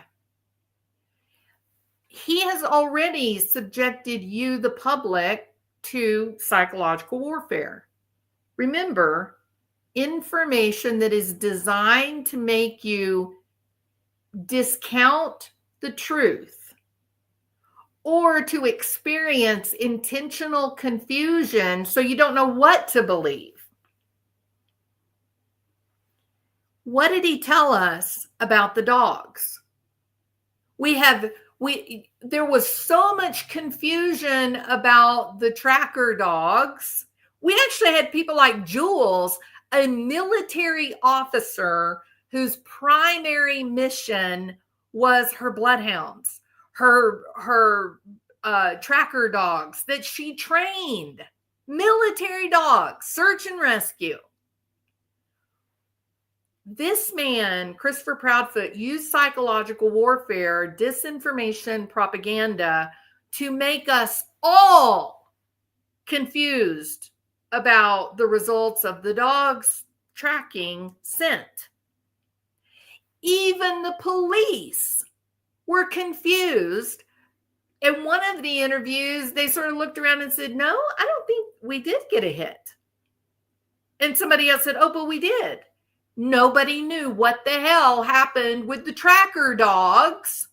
And yet Christopher Proudfoot, he was the source of the confusion. He was the one that stated bald-faced lies about the dogs, creating all this confusion about whether they tracked or they didn't. And then when he had dogs that were the United States military, they showed up at his house and he ordered them off his property.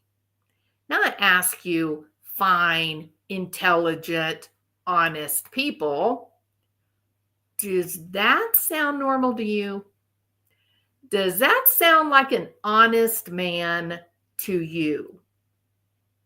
That he intentionally lies about the dogs, the tracking, on all of that, creating such incredible confusion that even the police themselves find themselves confused about what the actual dogs did. And then you get a verified, bona fide military officer whose job it is to train dogs for search and rescue and bomb sniffing. And she brings her dogs there and says, I want to find Sebastian. My dogs can find him if he walked away. And Christopher would not allow her. Elevated truth. Are you sure you want to play this game, kiddo? Because it looks like you're on the losing team.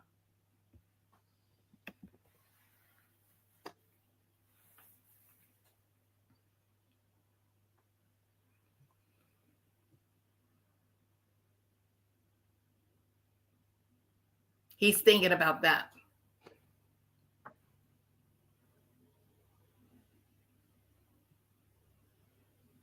He's giving it some thought. Do I want to be on the losing team?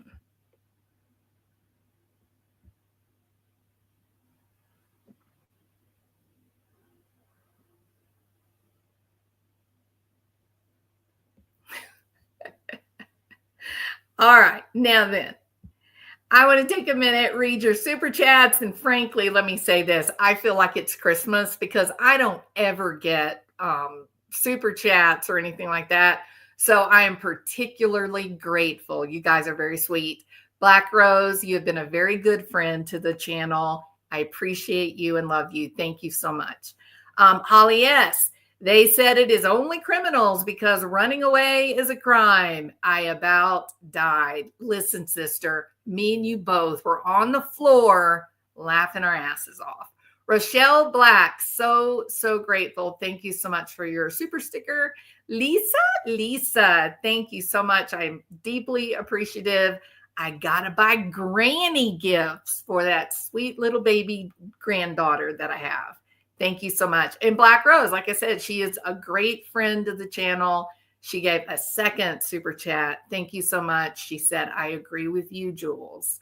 You guys are really great. Thank you so much.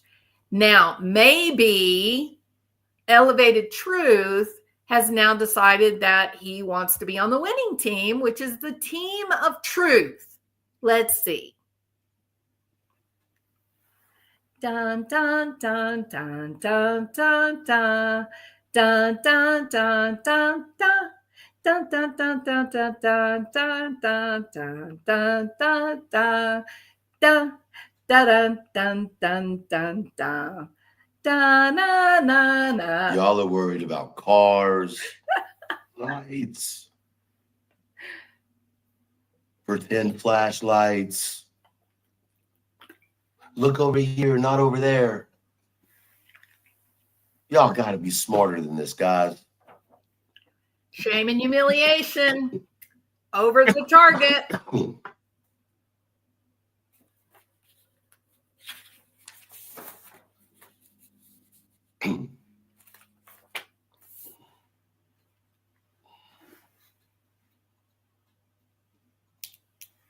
What happened? I'm not saying that's the answer. I'm just saying, why is nobody looking into the obvious? He's interjecting doubt. The obvious. Y'all want to have these conspiracies of Jimmy Joe, Huckleberry Finn came in and, Interesting. Aliens came in with flashlights and escaped in no vehicles. Oh, I got an idea. Elevated Truth. Maybe it was the New Jersey drones. That's who got Sebastian. Fuck. It certainly wasn't his mother, the only one in the house other than Sebastian. It was the drones, people. Hey, Barbula.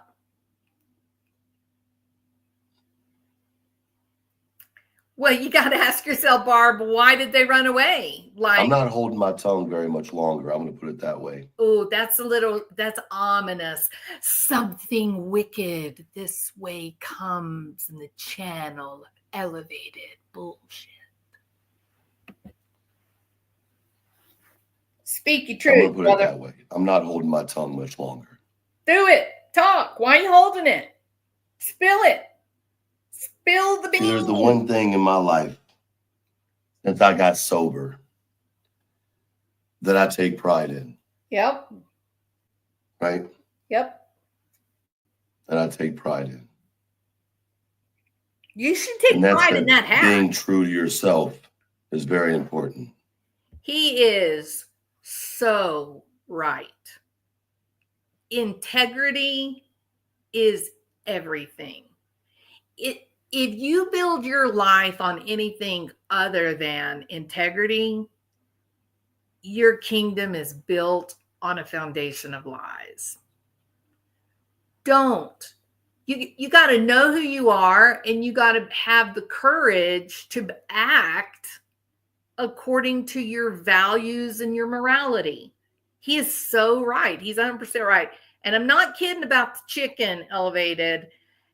My whole channel wants one of your hats, okay? I'm telling the truth. Sincerely, they love the chicken. It's awesome. So just want to interject that. Look, and I do want to say this, okay?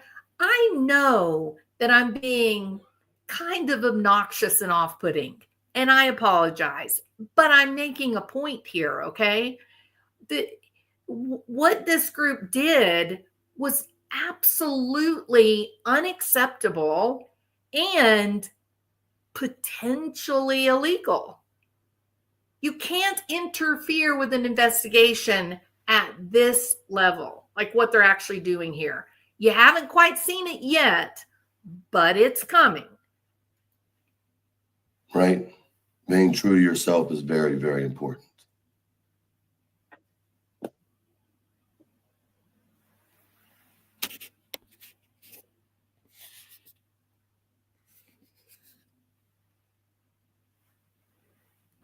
Is he reading?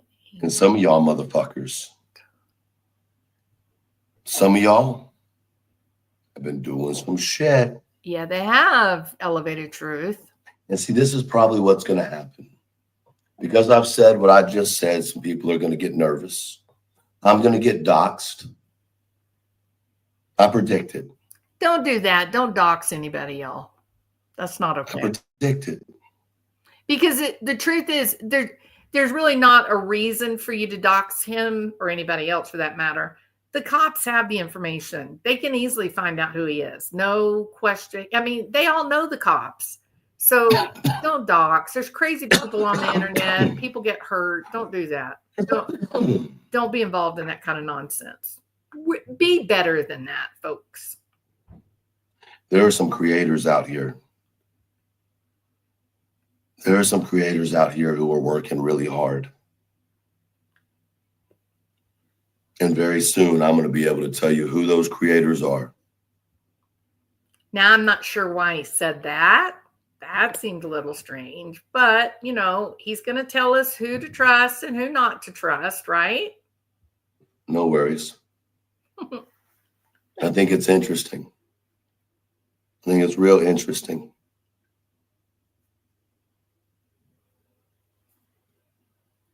Y'all want to sue people that are trying to help find a young man while calling out bullshit? And you got people that support that? That's interesting. Yeah, who exactly is getting sued? Like, there's a lot of people have been sued, buddy. That's real interesting. You know, y'all think it's fun and funny to put mothers in a position where they have to fight for themselves because you want to be a fucking bully? Oh, you must be talking about like Granny's Watching, Jay for Justice, that group of people, Arctic Fox, Queen Bee, those people attacking Brittany. Is that who you're talking about? I'm a little confused. That's got to be who he's talking about, right?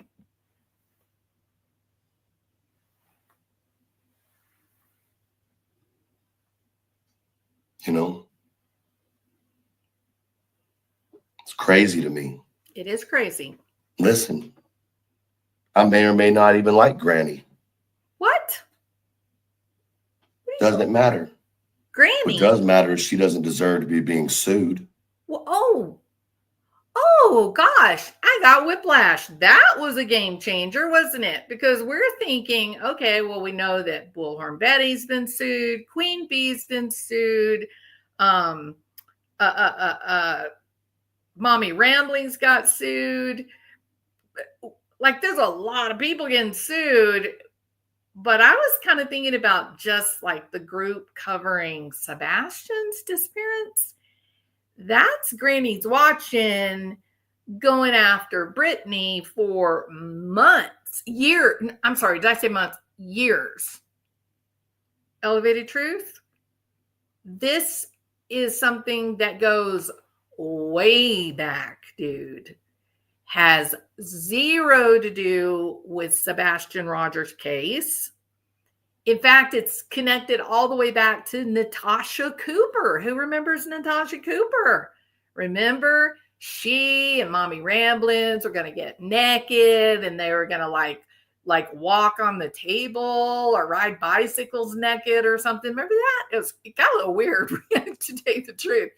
But yeah, this thing between Granny and Brittany, oh gosh, really old. Elevated Truth. Had nothing to do with Sebastian Rogers at all.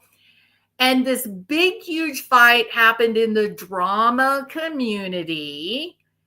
And Brittany said, I don't want to do this. This is not fun. It's disturbing. It's upsetting. It's kind of weird.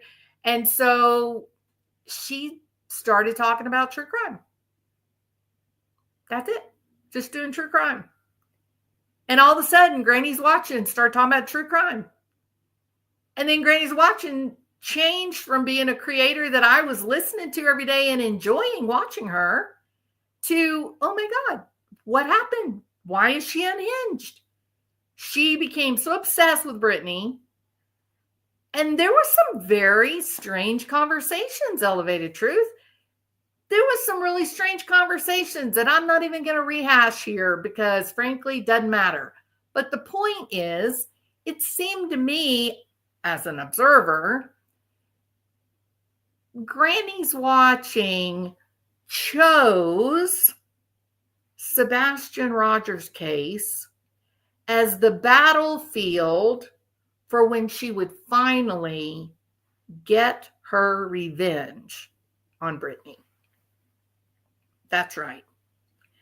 The lady that you think just is so principled and moral and cares so much about Sebastian actually didn't know a damn thing about true crime. Didn't like it, didn't want to like it, didn't know anything about it, nothing, nothing at all. She was pure drama.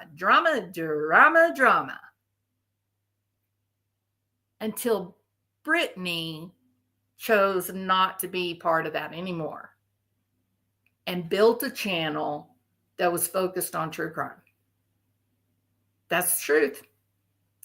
And I suppose that this is a guess on my part.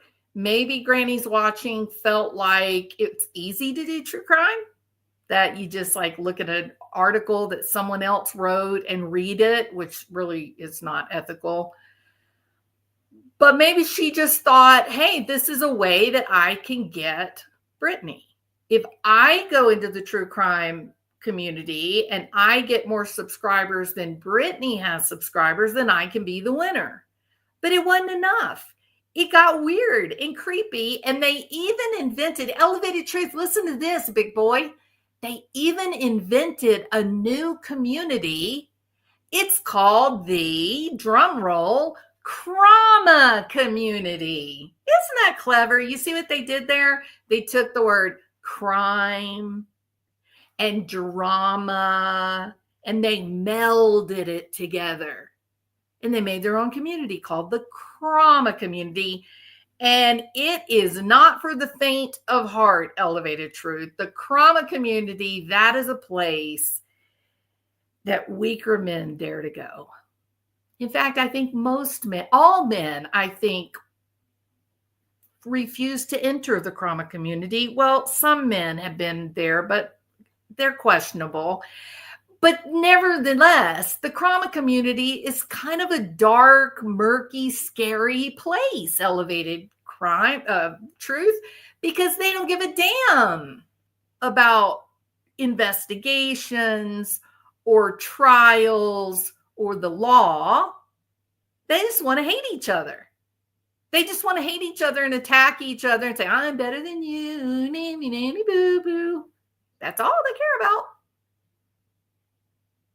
So you are foolishly about to go white knighting for a young woman who actually has a really successful channel and could do 100% better if she chose to get down off of her trauma high horse and just have fun in her channel and leave everybody alone.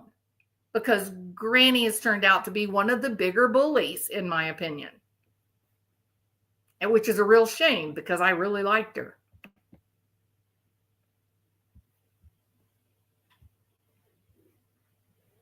Nope.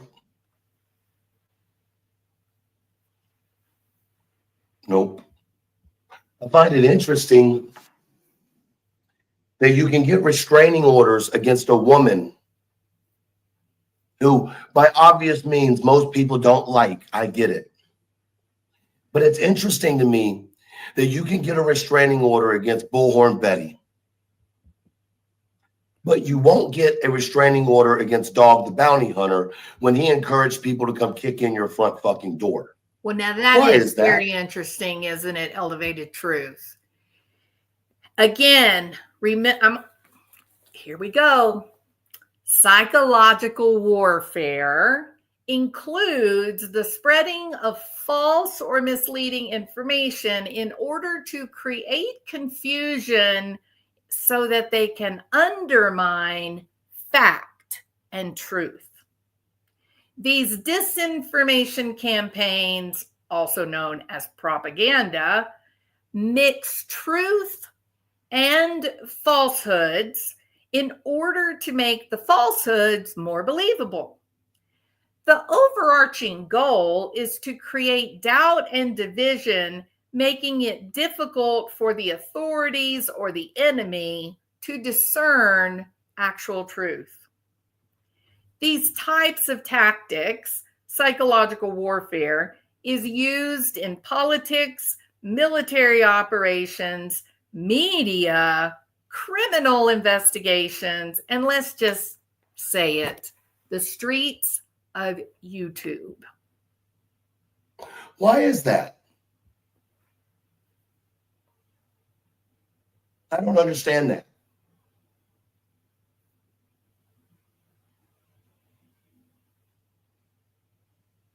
Why?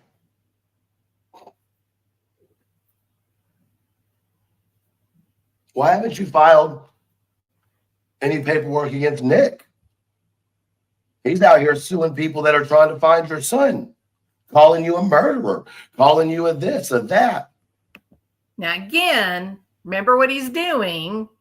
He's taking what is truth, what we know is fact. He is now interjecting falsehood. He's telling you he doesn't like Christopher Proudfoot. He's telling you Christopher Proudfoot is in the wrong because he will sue Bullhorn Betty, but he won't sue Dog or Nick.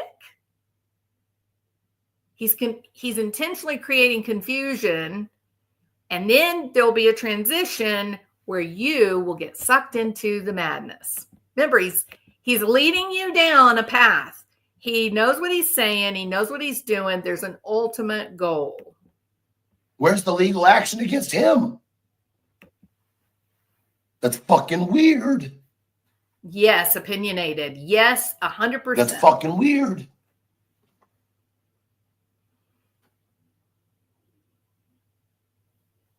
I disagree, Body. When you tell people that they have a legal right to kick someone's door in, go in, pull them out of their house, and then call law enforcement, that's inciting a felony. I have to disagree with you. when you tell people that they are legally protected to do such, and in fact, they are not.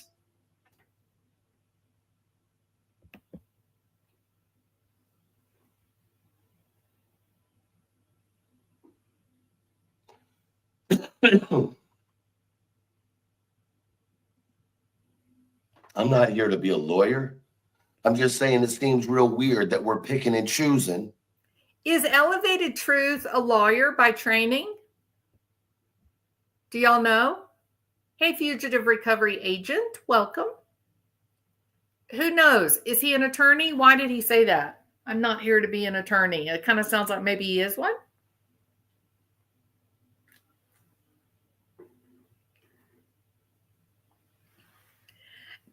He is a sycophant for Katie and Christopher Proudfoot. He's using psychological warfare. Oh, he's very sick, Tiffany. He's so sick. I feel really bad for him. Yeah. But I still am unhappy with what he did last night with this video. It's the same way the green team is picking and choosing what creators to go after. So is the other side.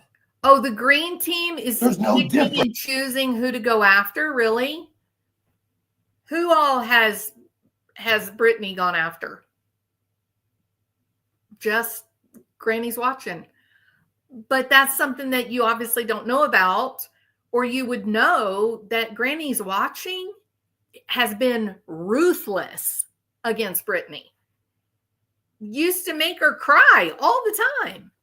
And now that she's finally gotten tough and is fighting back, now everybody's clutching their pearls and grabbing their smelling salts. Granny's watching is she's no victim here. Nope. Prince.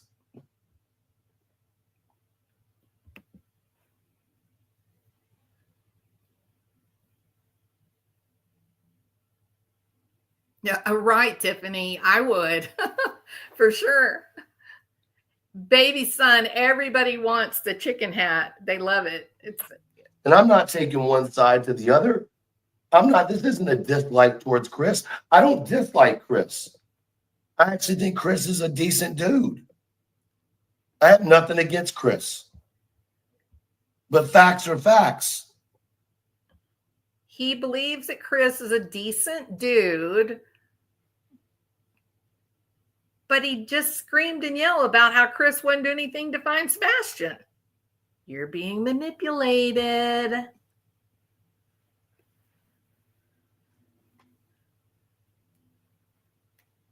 And I do feel bad for him. The guy's really sick. I feel bad for him about that. If Seth is so concerned about morals, yeah, and how a family is supposed to be, yeah, and his nuclear family, why is he okay with all the unmoral shit being done in the name of his son? You mean the immoral stuff being done in the name of Sebastian? Like what? Like what?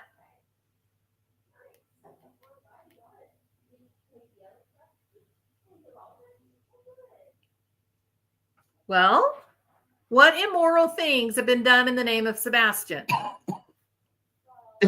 I mean, other than the you got a team named after a missing young man, but that team is actively going after the person who gave birth to that young man. Wait. Hold on. That was us coming to a screeching halt, folks. Oh, you're actively going after the woman who gave birth to Sebastian. Do you guys remember what happened at the very beginning of his statement? Do you remember how he was attacking the creators who were like victimizing Katie, that, oh, poor Katie is so sad and sweet, and don't be mean to her because she's Sebastian's mommy. And yet here we are. We've come full circle now in 43 minutes. We've gone from him saying you cannot canonize Katie turn her into a sainted mother, and then go after her. But now he's canonizing her. You see how he did that? You see the transition? Now you're about to get in trouble because you're willing to say, look, Katie's the only one that was at home. And yeah, I'm glad she gave birth to him. That's awesome. But she was still the only one that was there with him. And she's also the one who keeps hiding from any statements.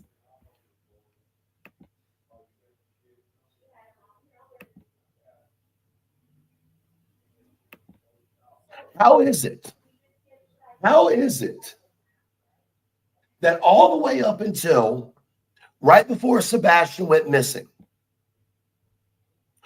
Chris, Carla, Katie, and Seth were co-parenting? Yeah, that's right. There's And your if you little bit of think for a truth. second Now he's that about to Chris interject and Seth were lies. the only ones texting, you're fucking crazy.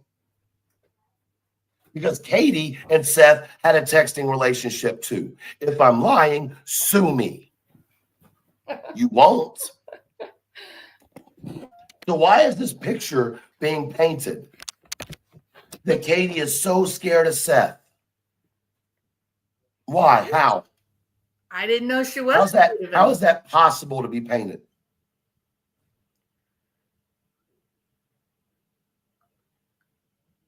You want me to believe, and I'm about to say something that's triggering. Will my moderators please give a trigger warning? Yeah, This is a trigger warning to anybody who has had to endure any type of unjust, inappropriate type. And thank you for the trigger warning, sir. And I'm going to give another opportunity for anybody who wants to mute for a second. I'll put my hand up whenever I'm done talking if you want to mute for a second. I really want to be. Not the alleged abuse that you claim occurred before you were 18 years old, which conveniently only came out after Seth made a statement about things that happened before Sebastian was born. It was never brought to the table before then. You're telling me you look past that. You allowed your son to have a relationship with the person who abused you, allegedly, according to you. I'll stand on the 2 feet saying, you, Katie, said he did it. You did. Call me a liar and I'll prove it. Now, please remember that he says this because later all of the people in the circle of truth, Cluminati, Granny's Watching, Cletus, Christopher Proudfoot, all of these people say, Queen Bee is in this council of truth. No, Katie never said that. Katie didn't say that, but he's telling you Katie said it. So again, psychological warfare.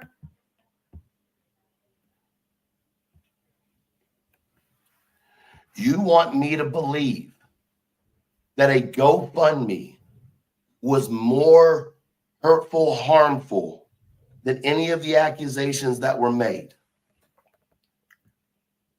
Actually, you want me to believe that you can't get past the money in order to work to find your child?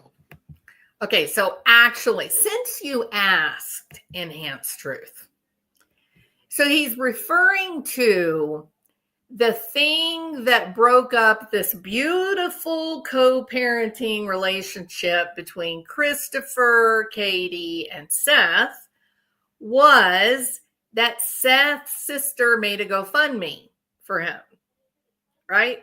That they've now said that is why Katie and Christopher stopped talking to Seth. And it's all BS, but that is what they're saying. That's what they're going to say on the witness stand, in my opinion. So he's saying that that's BS, that can't be, that you have this great co-parenting relationship. You prioritize Sebastian and his needs through these years. And then something small like a little GoFundMe blows up the friendship, right? Okay, here's what I think. And again, oh, I know, Barb. We've all been threatened. Some of us have even been sued.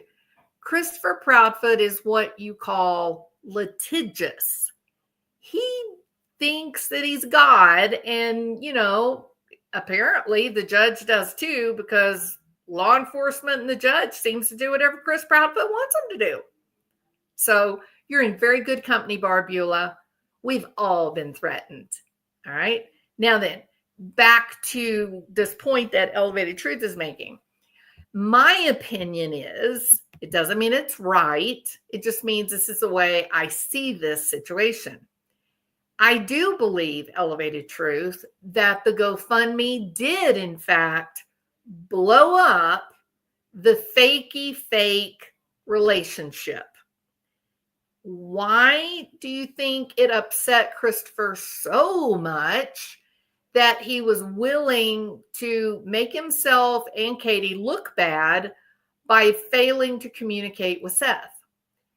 I think they got really worried about the cops noticing them, paying too much attention to them.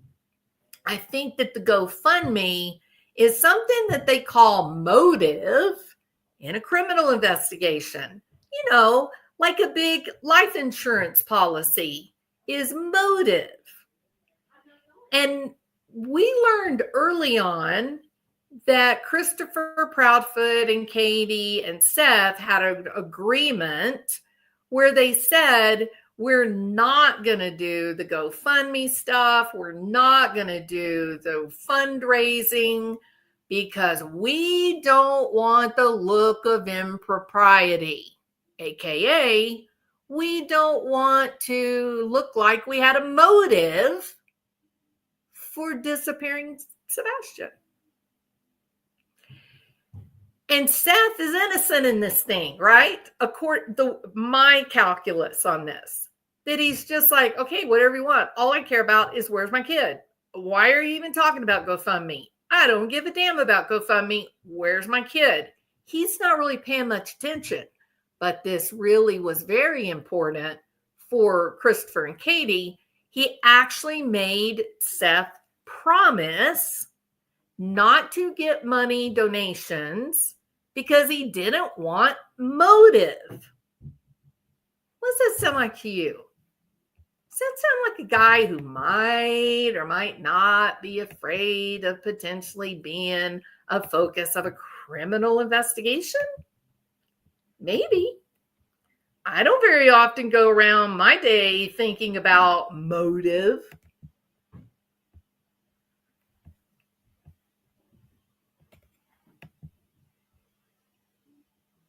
I'm not saying your accusations did or didn't happen. I don't know. I wasn't there. I didn't live your life, and I don't know your story like that. And if it did, in fact, occur to you from the bottom of my soul, from one victim to another victim of that horrendous type activity, I am sorry you had to go through that. But if you were woman enough and human enough and mother enough to put that shit aside and not ever worry that he was going to do that to your child, right? You're telling me you can't put it all aside over some money?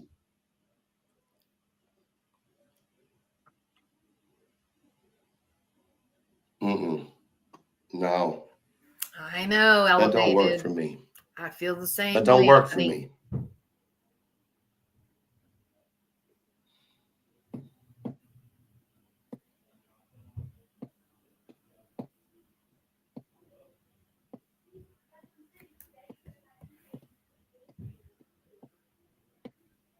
Guys,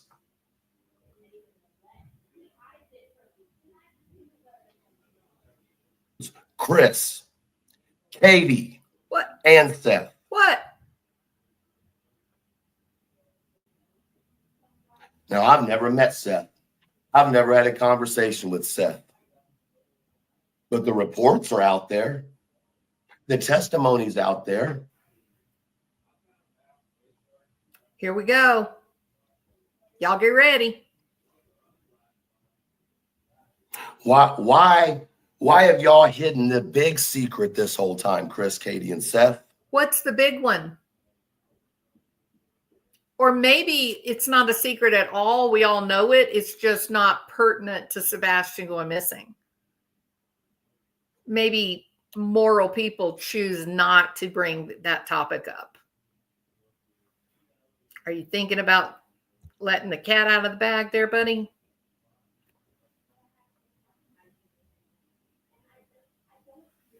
He's got lots of wait time. He looks to be reading something as well off to the right.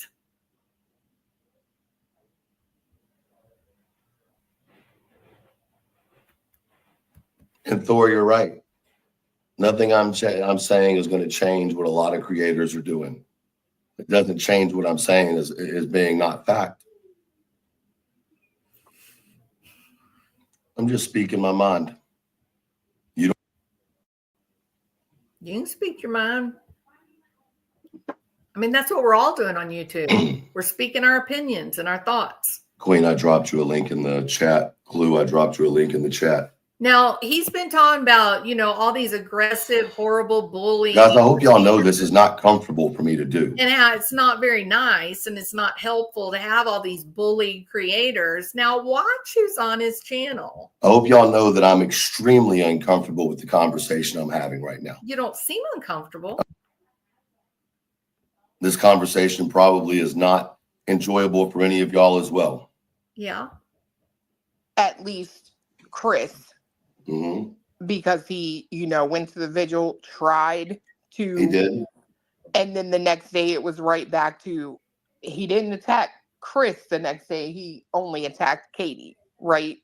Which, Katie wasn't there with Chris trying to mend the fence. You know what I mean? It was just Chris. Now, Cluminati is... I think...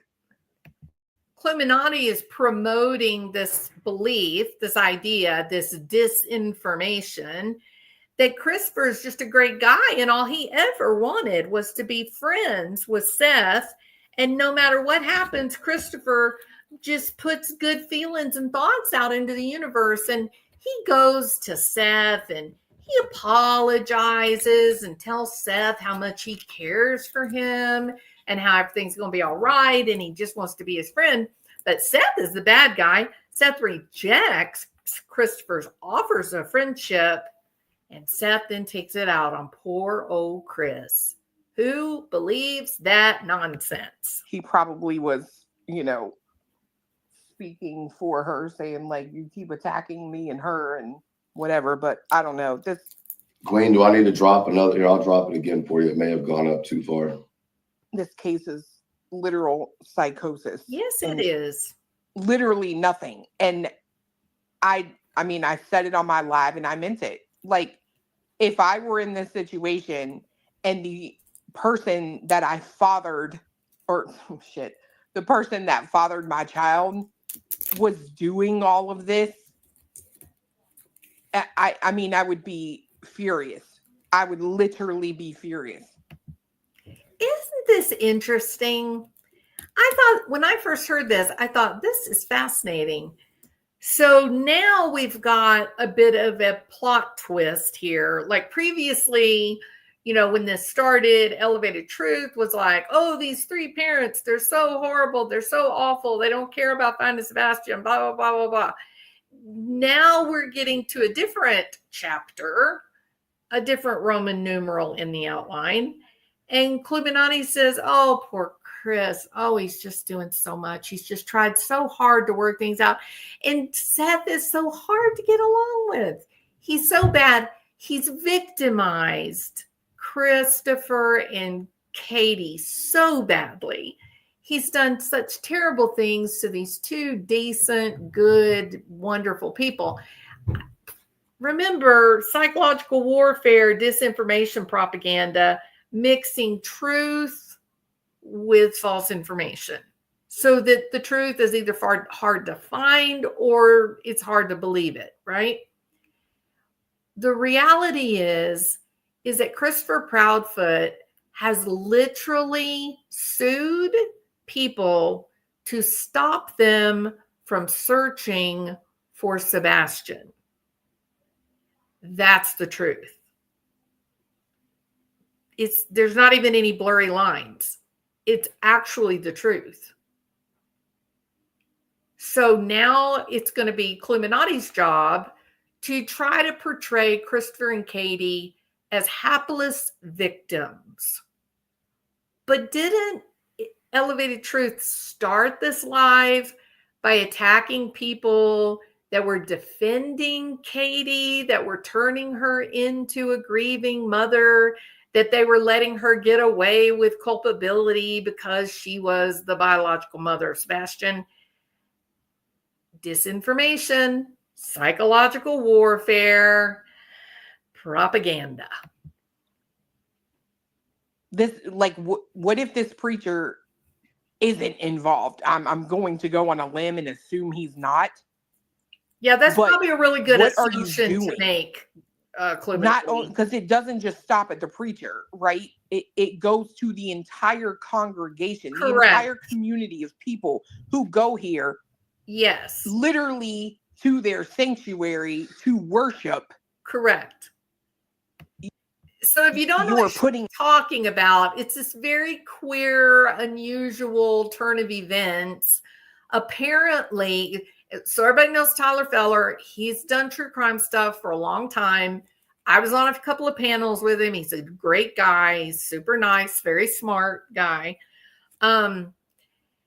Someone somehow has now said that Katie and Christopher Proudfoot, the Bowersox, that Tyler Feller is the preacher at their church, which is very curious because he has not once mentioned Sebastian Rogers on his channel. Like, wouldn't you think he'd be like, a member of our congregation has gone missing and we're really sad about that. And would you please, pray for a safe return? But he hasn't. So is that why they outed him? Is that why they said, Tyler Feller is the preacher of the Bowersox and Proudfeet? I don't know, but it still doesn't change the fact that I think, according to what I know about him just here on YouTube, I don't know, I think Tyler Feller's a pretty just normal guy. So it is weird that someone would bring that in, but remember this, listen to this. What weird thing did Christopher Proudfoot say to Seth? What did he say about where he could find Sebastian? He told Seth, if you go to church, you might find Sebastian. Do you remember that? So then you think, what? Why are they putting this in for? What does this have to do with the price of eggs in China? So there's a great deal of curious information that is being floated out there. And it's not just coming from Nick the Hat. It's coming also from Cluminati, Christopher Proudfoot, that side of the aisle. And it really should stop. All of it should stop. It's creating confusion. It's undermining one's ability to discern truth. But, oh gosh, isn't that the very definition of psychological warfare? A stigma on for what? I agree. I agree, Momo. So I get the whole perception that he's out here doing things, but at some point, I am going to consider the things that his team is doing. Because let me tell you, I've also heard about this same team having talks about planting evidence on my fucking property. Now, I didn't know who Sebastian was before he went missing. See, now this is where I get, you know what this is? This is that part that makes my brain go, what? speculation. You know what I mean?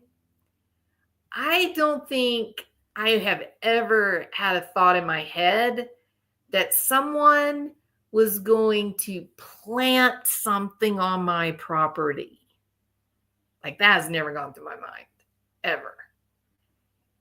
Why would somebody think that? Why would she, Clementati, who is intimately connected to Christopher and Katie Proudfoot, like they're all besties together. Like I said, this is the inner circle for the Proud Feet. Why would she make a public proclamation over and over and over and over and over and over and over again that someone was going to put something on their property? It's almost like plausible deniability, isn't it? That if she puts that information out there enough, if she says it enough times so that the cops eventually hear it or the district attorney hears about it, then if something is discovered on her property, then she can say, no, I told you, they were setting me up. It's very strange business. How the fuck are you going to try to make me look like I'm guilty of a goddamn thing? Guilty of Where what, the though? fuck does that even come from, bro? Exactly, Cluminati. This is so bizarre. You're asking us to believe. This is very weird. What she's saying, I think, it's only my opinion. You guys have your thoughts. It seems like to me, she's saying that Seth, who can sometimes not even speak about Sebastian without breaking down into tears, who's very deep in his grief and fully invested in trying to find his son or find out what happened to his son, that Seth is going to take the time to plant evidence on her and Cletus's property.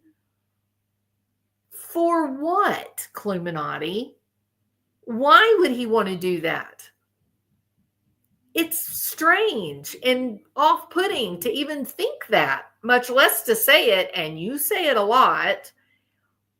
I can't imagine a scenario where I would legitimately believe that someone was going to plant something that, quotation marks, makes me look guilty of what, Cluminati? I mean, I'm thinking you're having a conversation that we're not a part of. Like, you clearly know things that we, the audience, don't know. And what I find absolutely fascinating is that this isn't the first time you've said it. You've said it quite often. Why? Don't you think it's a little ridiculous that we would believe the one person who seemed to have really valued Sebastian, who has maintained the search for this kid, that you think he's footsies under the table, yucking it up? I'll show her. I'll plant evidence to make her look guilty, and then she'll be sorry. For what? There's this little thing that's called theory of mind, Cluminati. You should Google it, read about it. Oh, where does that even come from? I think at the end of the day, that is Cletus that you hear in the background. She refers to him as the fiance. So they are very deep in love. the tit for tat bullshit, I I cannot sit and honestly say that the tit for tat bullshit has not most likely contributed to some level the fact that we are no closer today than we were 10 months ago. Okay, so if you missed that, what Cletus is saying is that we're the problem, me and you, the YouTubers, subscribers and creators. We're the problem. We created this mess. That if we were not commenting on disappearance of Sebastian that they would have magically found him by now. Sure don't understand that, calculus, but that's Cletus's opinion. I agree with that. Running Bear. That is absolutely untrue. They were not told by law enforcement not to speak to media. Go back to the original Sumner County Sheriff's Department release, where they specifically said the Proudfoot family is asked not to be, they don't have a comment at this time. However, we know that y'all as media outlets are going to do what y'all are going to do. Now, does that sound like law enforcement backing that up, or does that sound like go do what you're going to do? It sounds like a HIPAA violation. Queen, she's going to, you just told Yeah, her. you can fucking hear me, my bad. Queen, I'm emailing the link. Right? I watch a lot of people that I think are good fucking creators, but we may not look at things the same way on this case, right? And I'm so tired of coming on to watch those creators that I like constantly talk about hatred and anger in each other. When y'all are really fucking good at doing what y'all do, you don't have to keep doing this bullshit. This isn't a hate towards anybody. Sure, this is some of you creators are fucking amazing. It's against at what y'all do. You've already said it. But that's not what y'all are doing right now. I was a fan, a follower, a subscriber, whatever you want to call it, well before I ever had a channel. I mean, there is a lot of you guys that made channels when Sebastian went missing. They wholeheartedly fucking completely agree with that shit. And, it's really a eye-opening thing to spend time on the ground doing shit, come out and put out what you found and see it, just people lose their goddamn mind over it. And it's like, it was never intended to cause anybody to lose anybody's mind over, right? But then you step back and look at that and go, why? And it's like, you cannot fucking talk about this case without talking about it in a way that fits somebody's fucking narrative. Otherwise, it's either not heard or it's fucking scrutinized to death. The shit cannot just be what it is. There is a 16-year-old child missing, and a lot of people want him found. True. Renee Lemberg, how do you know that to be a fact? You mind answering that for me?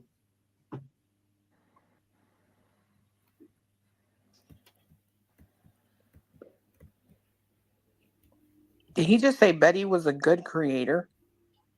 Oh, me? Yeah. Yeah, I believe that Betty has good abilities. I think that she's misguided in this case, and I think she's been misguided in the way that she's done things.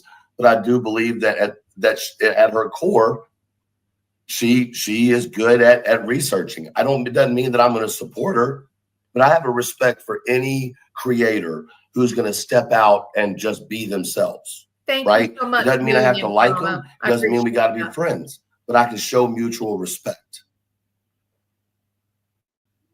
That's all. Let me go through this real quick, guys. Thank y'all for being patient. Mama's a Cat, thank you for becoming a member of the Elevated Truth Podcast. Welcome. The Five Canes, what's the secret? Patty Savage, thank you for gifting 50 Elevated Truth Podcast memberships.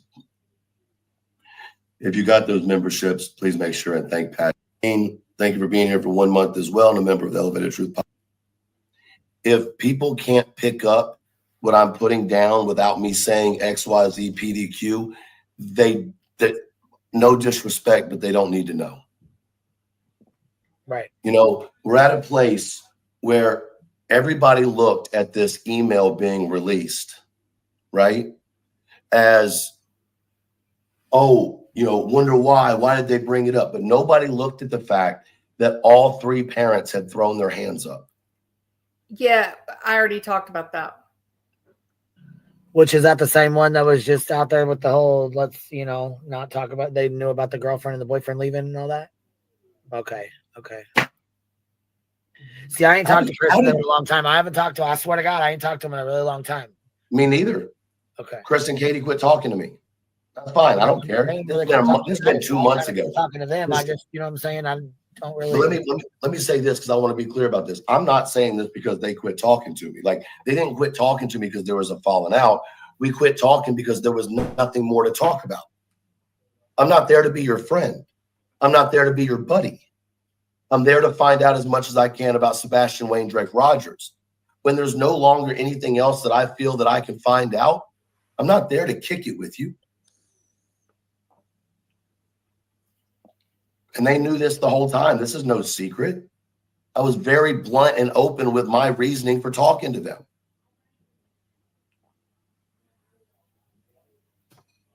It was never hidden.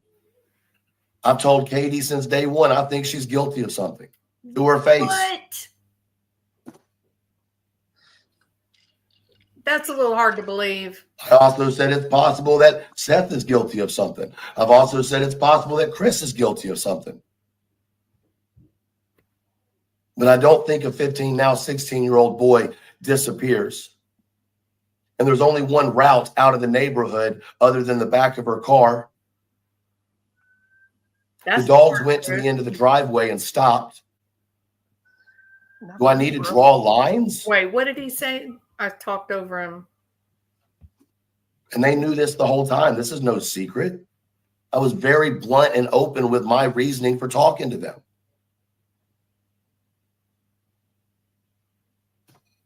It was never hidden. I've told Katie since day one, I think she's guilty of something to her face.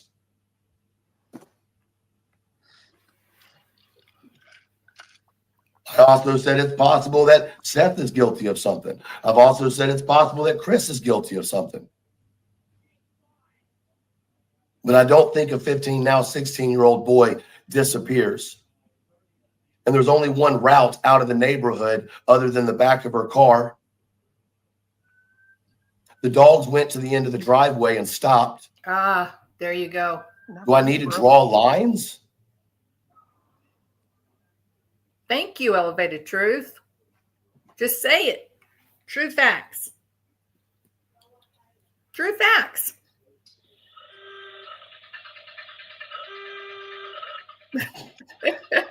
What is that? I'm sorry. It's our clock. It's our clock. You know, I'm not trying to be rude in any way. I hope everybody understands this. Like, I'm not trying to be rude in the slightest. But we as creators, and I'm a new creator. Listen, I have screwed up my first 8 months really a couple good times, right? I'm a new creator on this platform. I'm learning the ins and outs, right? But the one thing that I've learned is that if you don't stay true to yourself, you're going to sell your soul out on this site. Oh, yeah. And I can't do that. Certainty. The lies are rampant, and it's because certain individuals won't come out and talk, but they'll do all the talking behind the scenes. Yep. Sounds like Christopher Proudfoot. I don't think the garbage man kidnapped him. Nope, I don't think the garbage man kidnapped him either. No. Well, To then me, what? that's as crazy as this preacher having anything to do with it. But Yeah. That's, So, and you guys I don't know. I calculus- still, in my mind, don't see Katie doing anything to him, though. Why? But Do you know, again, Katie? I'm not an investigator. I'm not the police. There's things I don't know either. You know what I mean? So, What do you know about her? but I don't I'm think not- anybody I'm thought not- he went to a home. I don't think anybody thought he, you know what I mean? I don't know. Would you have guessed that Chris Watts would I'm kill not his two saying- babies? nor the construction crew. I do agree with that. Like, What? did anything to him. I mean, look, here's the way I see this, right? And I mean, it is what it is. I think everything from him walking. Now this is curious because we get some logic from Cluminati and Queen Bee. They're being logical, right? You can hear their brains thinking, well, I doubt that the trash truck is going to take him. And I don't think the construction crew is going to take him. I mean, I don't know what did happen, but that probably didn't happen.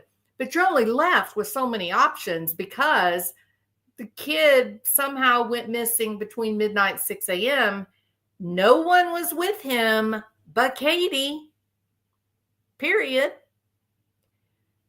So they're kind of sounding logical and rational, like they're actually thinking this way through fact, not feeling their way through emotion. And then here comes Cletus. He and Chris are pretty tight. Listen to this. Walking off to fucking aliens abducting him are still on the damn table because we're 10 months in and we got nothing. We got Thank you, body moving. We got nothing more than exactly what we had day one. When you take that true though? Is that really true? Well, when you take the narrative bullshit away from it, what have we got?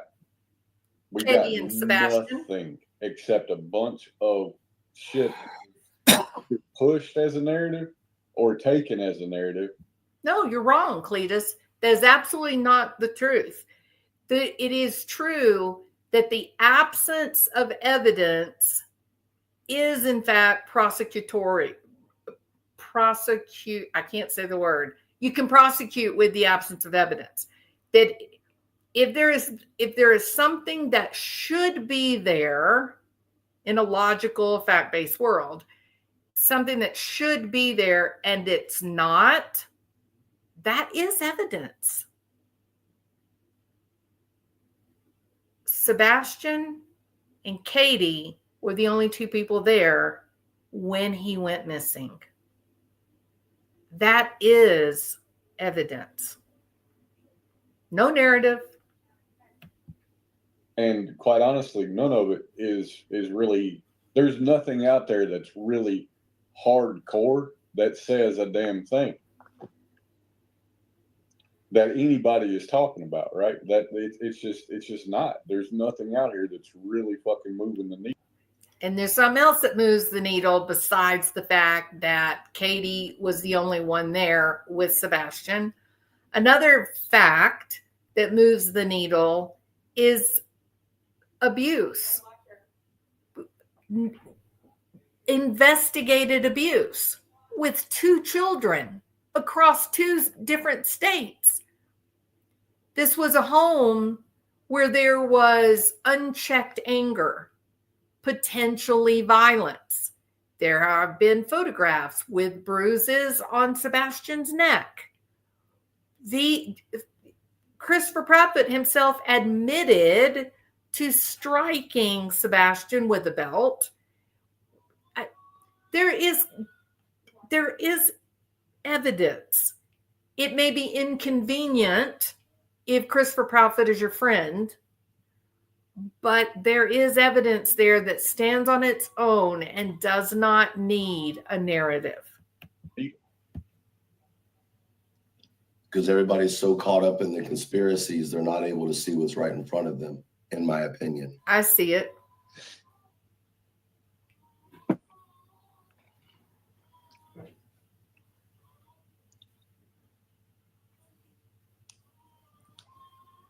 How long did they search the landfill? How do we know they ever stopped searching the landfill? Thank you, Julie. I appreciate that. They came out and said they didn't find anything. Didn't they come out and say they didn't find anything there? They only checked it. They never said they stopped looking. They just said they hadn't found anything. No, they said they stopped looking. Do you believe they stopped looking, Clue? Yeah. Oh, he didn't like that answer. Uh-oh. The way you flung back in that chair. Hold on now. I mean, if that's what she believes, that's what she believes. And Julie, I mean, I can't tell her what she does and doesn't believe. Julie makes the observation that when Elevated Truth brought up bad stuff, why aren't we talking about the truth? No one pushed back on Katie. No one pushed back. It was just left quietly, moved past it. Thank you, Julie. Appreciate that. I don't believe that, but if she believes that, that's her belief. I just think that it's odd that we've run down all of these roads of nonsense, but we're not looking at what's in front of us. Let's rule that out then. I Let's mean, I rule that only say option that out. because I only say that because of a message that was, if I'm not mistaken, you were a part of, where the person said they came and they left.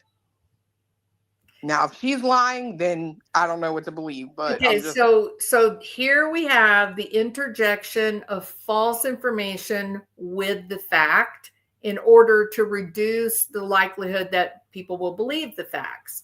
It's she and Cletus that are interjecting doubt. She and Cletus are manipulating the truth. She said, "Oh, I heard that the investigators came and left. They didn't do anything at the trash dump looking for Sebastian. But I could be wrong. I mean, I don't know if the lady's telling the truth." Is it ballface? It was bullshit, Clementani. It's so easy to hear what you're doing. You guys have no interest in simply stating facts and avoiding narrative.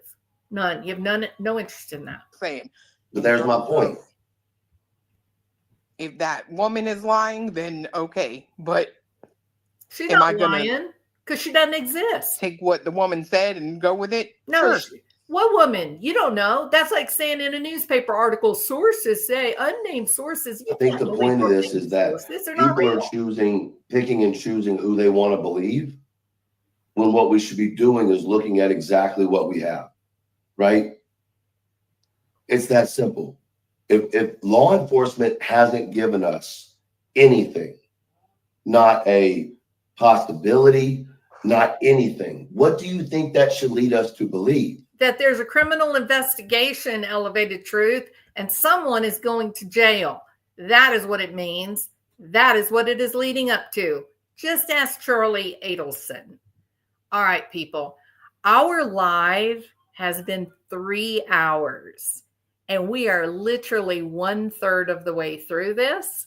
So I need to go ahead and end this for tonight. And I know we're just getting to the panel, and that's where things get really, big. But I'll be back tomorrow. And it is Ohio, Stephanie. It's really hard to listen to. Please, I invite you to go to Elevated Truth's channel, subscribe, like, listen to the entire interview. It is actually fairly shocking. That is the truth. And remember, my whole video was based on this idea of a disinformation campaign that the Council of Truth that was put up on this live, that they, I think, were really intentionally trying to confuse and mislead what is real information. Don't fall for it. The reality is that there is a criminal investigation. We know that to be fact. We know that there is evidence that has been collected. And, these guys actually, later on in the interview, they go so far that they are actually interfering in an investigation. So conspiracy to commit murder would be a terrible thing to face just because you can't help yourself for sticking up for your favorite team. You know what I mean? I hope you guys have a great evening. Thank you so much. 3 hours, long time for a live. This is really uncharacteristic for me. I don't typically do this. So thank you so much for being here. I appreciate you. And I will be back tomorrow. We'll start at 1 hour and 19 minutes, and we will power through to the next 3 hours. See you later.